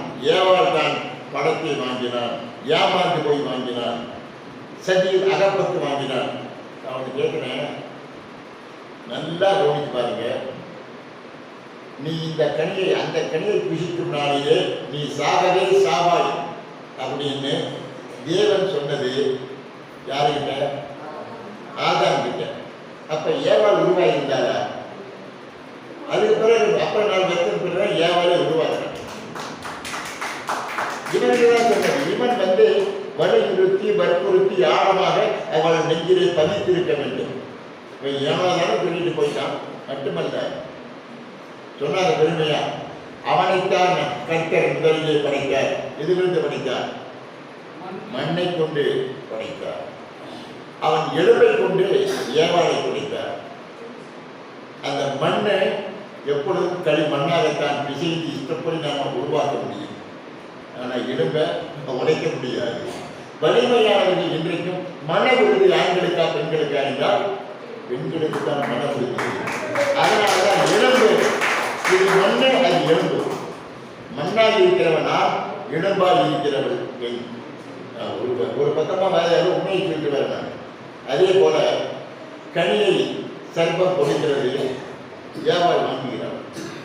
முதல்ல வாதாடி பார்க்கிறார், போராடி பார்க்கிறார், தர்க்கம் செய்கிறார். ஆனால் சர்ப்பம் வஞ்சித்தது. இவள் பழத்தை வாங்குகிறார். முதல்ல சொல்றார், அவன் தனக்கு சொல்லிக் கொடுத்ததுதான் சொல்றார், இதை கழித்தா நான் சபிக்கப்படுவேன், பாவம் பண்ணி எல்லாம் சொல்லி பார்க்கிறார். கிடையாது, பொய் சொல்லிருக்காங்க, உனக்கு சொல்லப்பட்டவை பொய். ஆகவே நீ வாங்கி நீ ராஜரீகம் பெறுவாய், எந்த மேன்மைக்கு வருவாயெல்லாம் சொல்லுது. இதனுடைய பெண்ணுக்கு பின்பற்றி ஏமாற சொல்லக்கூடாது. அந்த அளவுக்கு அவளுக்கு தேவனுடைய நேரடி பரிச்சயம், நேரடி வார்த்தை, நேரடி சத்தியம் தெரிந்திருந்தால் அவள் வாங்கியிருப்பாங்க சந்தேகம் தான். அது மட்டுமல்ல, வாங்குறார், புசிக்கிறார். தாய்மார்கள் சொன்னதை போல எப்பொழுதுமே பெண்கள் தன் கணவனுக்கும் குழந்தைகளுக்கும் போகிற மிச்சம் மீதி இருப்பதைத்தான் ஒரு குடும்பத்தில் சாப்பிடுவார். சில பேர் பத்தினியாக கூட படுத்தது உங்களுக்கு தெரியும். உங்கள் வீட்டு மனைவிகளும் தாய்மார்களும் அதை செய்வார்கள். பத்தினியாக படுக்கிற பெண்கள் உண்டு. அவங்களுடைய தியாகத்தோடு இருக்கிறவங்க. அப்ப அந்த ஏவாளும் கனியை வாங்கி கொஞ்சம் மட்டும் கிடைச்சிட்டு மீதி பெரிய பங்கை தான் அவனுக்கு கொடுக்குறான். யாருக்கு? ஆதாம். அந்த முட்டாள், ஐயோ இந்த கனியை புசிக்கலாமா, இது பாவமாயிட்டு, தேவன் கட்டையாயிட்டு இதான் சொல்றானா, கனியை வாங்கி முடிஞ்சிடலாம். எந்த வார்த்தையை முடிஞ்சிடலாம். முடிஞ்சது மட்டுமல்ல, கர்த்தர் வர நீங்க தேடுறாரு. எங்கே வாதாமே, எங்கே போனாய், எங்கே இருக்கிறாய் கேட்கிறாரு. அவன் வர்றான், நீ இந்த கனியை புசிக்கிறது உண்டோ? அவன் சொல்றான், பதிலே ஆமா, ஏமாந்து போய் சாப்பிட்டேன்னு சொல்ல. ஆண்டவரை, நீர் எனக்கு கொடுத்த ஸ்திரீ தான் கொடுத்தான். சாக்கு போக்கு பாருங்க. அன்னைக்கு ஆரம்ப உலகத்திலே ஆண்களின் சாக்கு போக்கு அன்னைக்கு ஆரம்பிச்சது. அந்த ஆதாம் வந்து ஏவாளை மட்டும் குறை சொல்லவில்லை.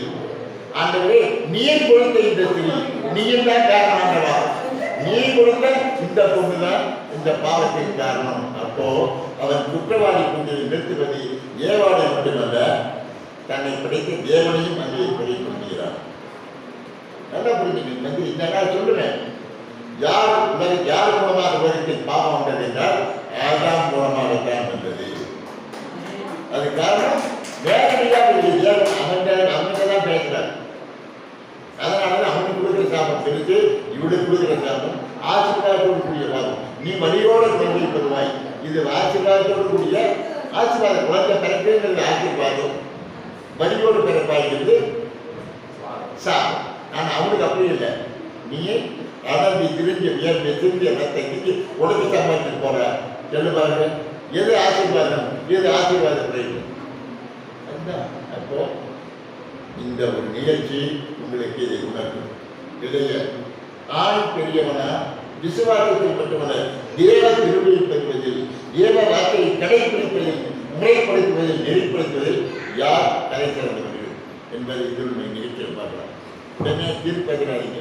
நான் இதுதான் சொல்லணும்னு நினைக்கிறேன். அடுத்தது கிளியர் பாட்டு பாருங்க, சுவிசேஷத்தில் பாருங்க. நம்ம இத்தனை சுவிசேஷம் படிக்கிறோம், 4 சுவிசேஷங்களை வாசிக்கிறோம். மத்தேயு, மார்க்கு, லூக்கா, யோவான். ஆனால் மொத்தம் 8 சுவிசேஷம் இருந்தது. தள்ளுபடியாகத்திலே போய்விட்டது. மொத்தம் 8 சுவிசேஷம். அதில் 4 சுவிசேஷத்தை நாம் வாசிக்கிறோம். சுவிசேஷ 4 சுவிசேஷத்தின் படி இயேசுவினுடைய வாழ்க்கையில் அவரை நிந்தித்தவர்கள், தூஷித்தவர்கள், கேவலப்படுத்தியவர்கள், காரி துப்பியவர்கள், சவுக்கால் அடித்தவர்கள், தண்டனை விதித்தவர்கள், மறுதளித்தவர்கள், குற்றப்படுத்தியவர்கள், பாவி என்று சொன்னவர்கள் எல்லாம் ஆண்களா பெண்களா? அத்தனை பேரும் ஆம்பளைதான். அத்தனை பேருமே. ஒருத்தன் கூட அவர் சாதனை சீசர்களை தவிர வேறு யாருமே இயேசுவுக்கு காரணமாக எந்த ஆண்மகனும் இல்லை, எந்த புத்தகங்களும் இல்லை. எல்லாருமே நான் வாதத்துக்காக உண்மை அதுதான். சீசர்கள் அவரை அங்கே கொண்டு போகிறான்னு சொல்லி எல்லாம் ஓட்டணும் சொல்லுங்க. நிர்வாகத்தோடு ஓடுறான், வைத்தளவில் ஓடுறான், இடத்தை விட்டே ஓடுறான், எல்லாம் ஓடிக்கிறாங்க. மட்டுமல்ல, பெண்கள் ஆரம்பம் தொடங்கி கடைசி வரைக்கும் அந்த பெண்கள் கண்ணீர் வடித்தார்கள், கதறினார். திருவைப்பாடை பார்த்துட்டு எரிசலம் போனவங்களுக்கு தெரியும். அவர் அங்கே ஒரு லேடியோட வாசலில் தான் விடுவார். கேத்தலிக் பேர் இருப்பாங்க. அந்த பெண் அந்த வீடு இருக்குது. இன்னைக்கும் அந்த வீடு பழமையான அந்த வீடு அங்கேயே தான் அவர் 39 ஸ்டெப் அடித்து அங்கே தான் விழுகிறார். அங்கே தான் அந்த சிலுவை மரத்தை தூக்கி யாருக்கு கொடுக்குறாங்க? சீரியனே வராங்க, சீமோன் அந்த வேலை வேலை அப்படியெல்லாம் இயேசுவே தான் சுமந்து போகிறார். அந்த இடத்துல அவரை தூக்கி கொடுக்குறாங்க. ஞாபகம் இருக்கிறார் பேரு. அந்த பெண்ணுடைய பெயர் கேத்தலிக்குகளுக்கு அதிகமாக பேர் இருப்பாங்க. வெரோனிகா கேள்விப்பட்டிருக்கீங்களா? கேத்தலிக்கில் ஒரு புனிதமான பெயர் வெரோனிகா. வெரோனிகா என்ற பெண் தான் இயேசு கிறிஸ்து சிலுவையின் பாரம் தாங்காமல் கீழே விழுந்த பொழுது அந்த இயேசுவை தாங்கி பிடித்து தன்னுடைய மேலங்கியினால் அவர் உடம்பெல்லாம் தொடச்சி அந்த இரத்தக்கரை உடைந்த அந்த துணி, அந்த பட்டு சால்வை இன்றைக்கும் வாலிகன் தேவாலயத்தில், வாலிகன் மியூசியத்தில் இணைக்கிறது. பெண்தான் முன்னவர எந்த ஆம்பளை வரல. அவனுக்கெல்லாம் வேடிக்கை பார்த்துட்டு இருக்காங்க. சிஷியர்களே கிடையாது. கடைசி வரைக்கும் என்ன ஒருத்தருக்குன்னா யோவான். ஒரு பெண் கூட எல்லா பெண்களும் 8ஆம் முழு பைபிள் எடுத்துங்க.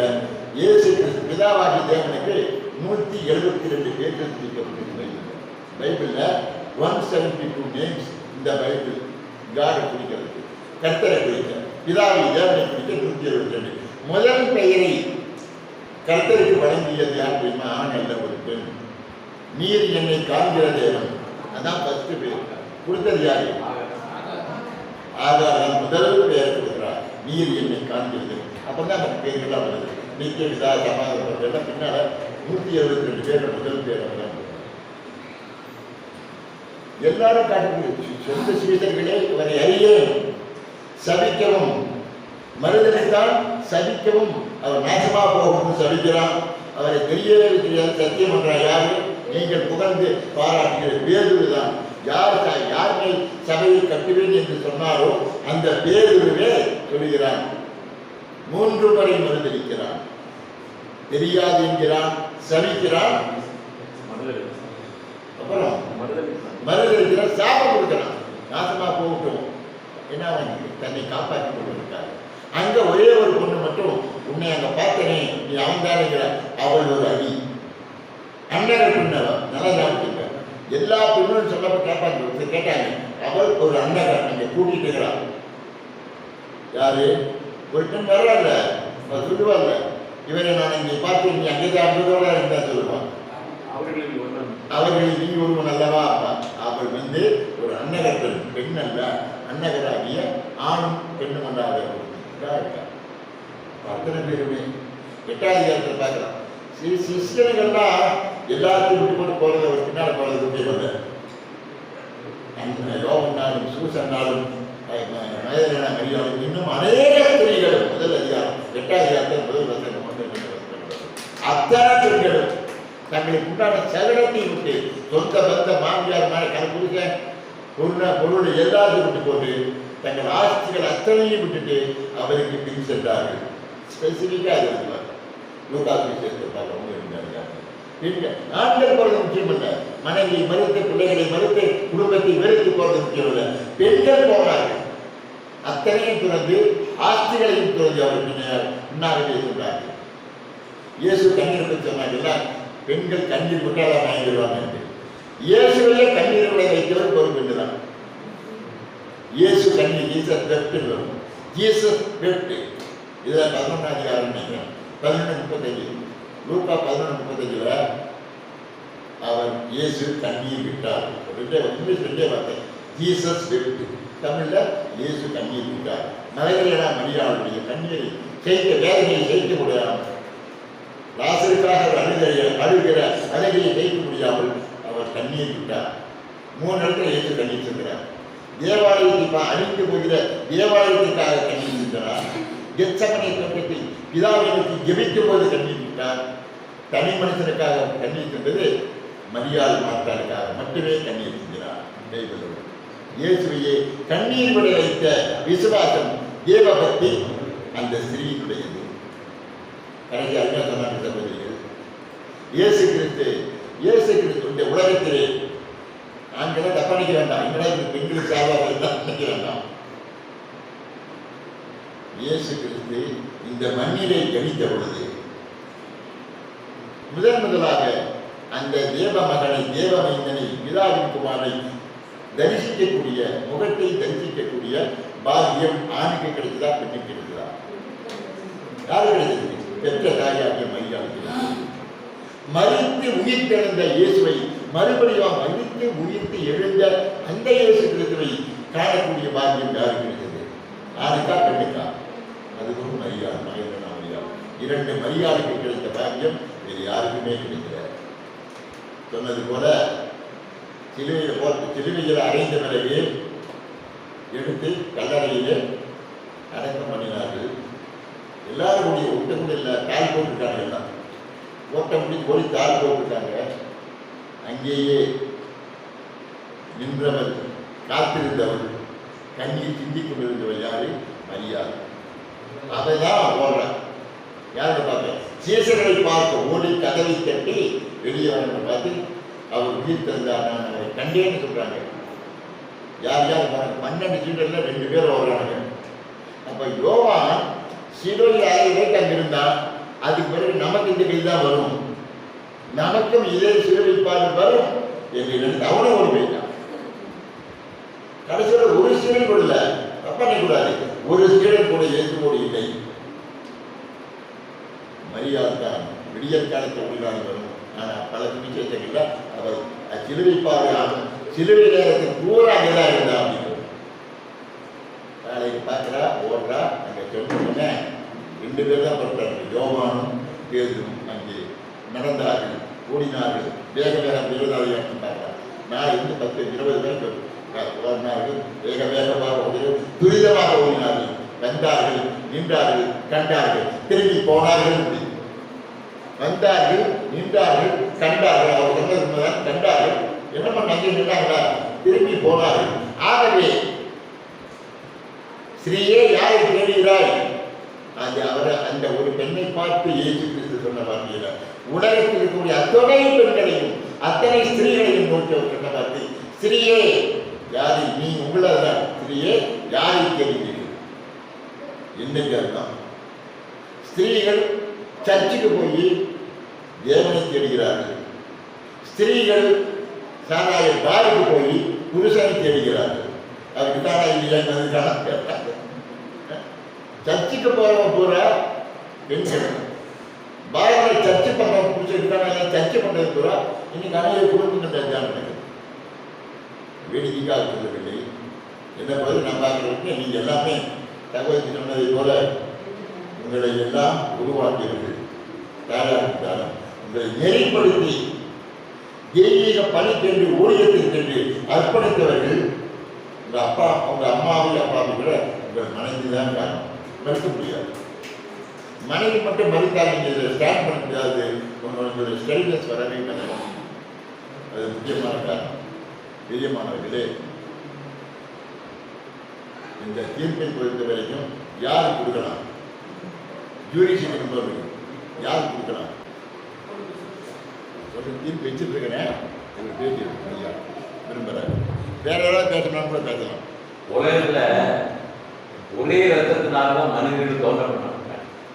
ஆறாம்ல இருந்து விநாயகரை எடுத்துட்டா யார் இருந்தா? ரெண்டு பேரையும் நீங்க பிரிச்சு பேசவே முடியாது. இன்னொரு இடத்துல என்னன்னு கேட்டீங்கன்னா, ஒரு ஊர்ல ஒரு கதை நடந்தது. ராஜா என்ன பண்ணாரு, எல்லாரையும் வாங்கடா, இந்த ஊர்ல வந்து பொண்டாட்டிக்கு பயப்படாதவங்கலாம் இங்க வாங்கப்பா அப்படின்ன உடனே எல்லாரும் இந்த பக்கம் சிவப்பு கொடி, அந்த பக்கம் வெள்ளை கொடி வச்சாங்க. அப்போ என்ன ஆச்சு அப்படின்னா, பயப்படுறவங்கலாம் சிவப்பு கொடி பக்கம் வந்துரு, பயப்படாத வெள்ளை கொடி பக்கம் வந்தாங்க. எல்லாரும் நல்ல மந்திரி பண்ணாரு, ராஜா பண்ணாரு, வீரர்களா பண்ணாங்க. வெள்ளக்கடி பக்கம் அவங்க வந்து நின்றான். ஆச்சரியப்பட்டாங்க. அப்புறம் என்னடா நீ இங்க வந்து நிக்கிற அப்படின்னா, போகும்போது சொன்னா என் முன்னாடி எல்லாரும் நிக்கிற இடத்துல நிக்காம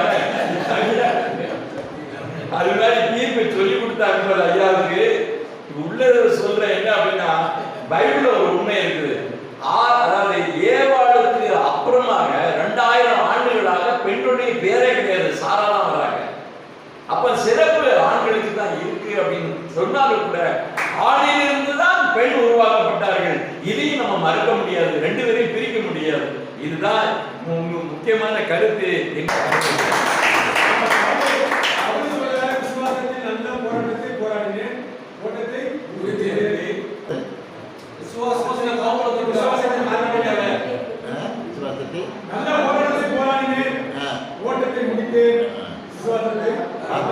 இது முதல் நீதி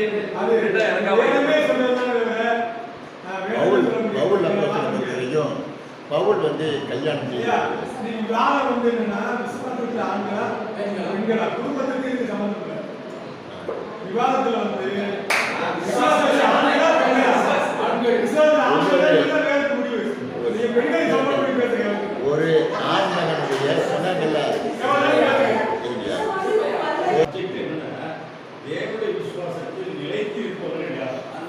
இன்னைக்கு அன்னைக்கு not only for ancient days.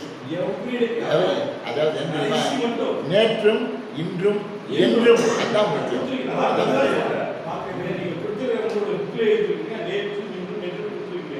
இதுபடி செய்து யாரும் தான் பேசுவீங்க. உலக பிரகாரமா பேசல. அப்படி எடுத்து பார்க்கும்போது ஆண்டவராக இயேசு கிறிஸ்து போய் பார்த்தீங்கன்னா பேருக்கு போய் பார்த்தாலும் அது முந்திக்கிறது வந்து மரியாதை. தேவன் எழுந்தும் போது வந்து யார் பார்த்தாங்க? வழியில் யாரும் பார்க்கல.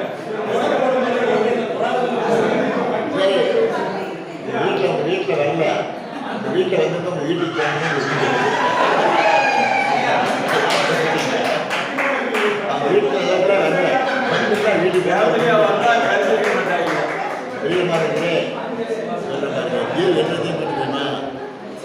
ஒவ்வொரு ஆண்மகனின் வெற்றிக்கு பின்னாலும் ஒரு பெண் இருக்கிறார்.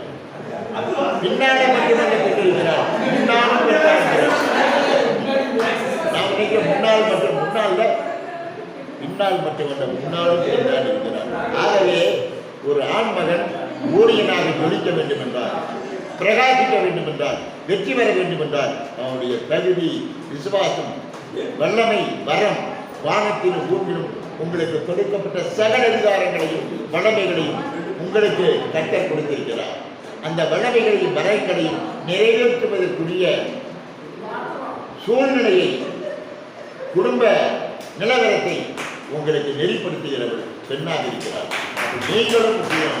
உங்களுக்கு உற்சாகத்தை தருகிறார், உங்களுக்கு உத்தரவாதத்தை தருகிறார், உங்களுக்கு உறுதியை தருகிறார். ஊழியத்தில் உறுதியாக இருப்பது பெண்களால் தான் உங்களுக்கு உறுதி இருக்குது. ஆகவே ஒரு கொடியில் பூத்த இரு மலர்கள் சொன்னது போல ஆணும் பெண்ணும் அதை பிரிக்க முடியாது. ஒரே ரத்தம், ஒரே ஜீவன். அவர் படித்தது ஒரே ரத்தம் தான். எப்படி நாம் எல்லாம் கர்த்தருக்குள் சகோதரனும் சகோதரியுமாக இருக்கிறோமோ அதே போல ஒரே ரத்தத்தின் மூலமாகத்தான் ஆணையும் பெண்ணையும் பிரிக்கிறார். ஆகவே இதை பிரித்து பேசுவது அவர்களுடைய பெண்களுடைய விசுவாசத்தை வெளிப்படுத்துவது, ஆண்களுடைய விசுவாசத்தை வெளிப்படுத்துவது இரண்டுக்கும் பொதுவானது.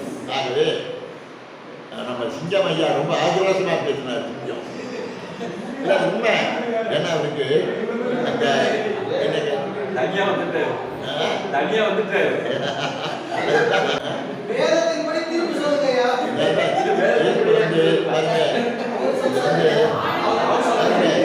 உங்களுக்கு இந்த தலைப்பை பொறுத்த வரைக்கும் இந்த தேவ விசுவாசத்தை இறுதி வரை உறுதியாக நிலைநிற்பவர்கள் யாருன்னு கேட்டால் இந்த இடத்துல பதில் சொல்றதுக்கு உன்னுடைய கண்களிலே வலது கண் சிறந்ததா இடது கண் சிறந்ததா, உன்னுடைய பிள்ளைகளிலே ஆண் பிள்ளை சிறந்ததா பெண் பிள்ளை சிறந்ததா என்று கேட்பதை போலதான்.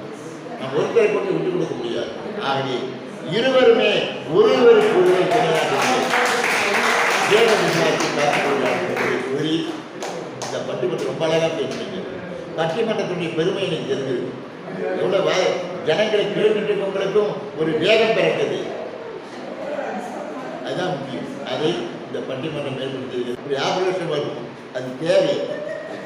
அதாவது கற்கண்டு கல்லும் மோதுகிறத கற்கண்டோடு கற்கண்டு மோதுவதை போல இனிப்பு தெரிக்கும். அதில் சண்டை பேக்க கல்லோடு கல் மோதுவதில்லை, கல்கண்டோடு கல்கண்டு மோதுவது. அருமையான பட்டிமன்றத்தை தீர்ப்பு கொடுத்த என்ன இல்லை, வார்த்தைகளை வழங்கினீர்களே மறக்கவே முடியாது. நம்ம ரூபன் பேசின பேச்சாகட்டும், கலைவாணியும் மஞ்சளாகவும் எடுத்து சொன்ன வாதங்களாகட்டும், உங்களுடைய இளைய பெண் வந்தாரே அவர் எல்லாருமே ஒருத்தருக்கு ஒருத்தர் சோடை போகவில்லை. அத்தனை பேருமே வல்லமையோடு வாக்கு வன்மையோடு பைபிள் உதாரணங்களையும் சொந்த வாழ்க்கையும் இணைத்து பிணைத்து நினைத்து உங்கள் நெஞ்சிலே வார்த்திருக்கிறார்கள். அத்தனை பேருக்கும் இந்த விழா கமிட்டியின் சார்பாக என்னுடைய நெஞ்சார்ந்த வாழ்த்துக்களை தெரிவித்து, நாளைக்கு இன்னும் கூட்டம் வரும். அநேக பேர் இன்னைக்கு வரல. இந்த சபை ஜனங்களை நூற்றுக்கணக்காக நிரம்பி வழியும்.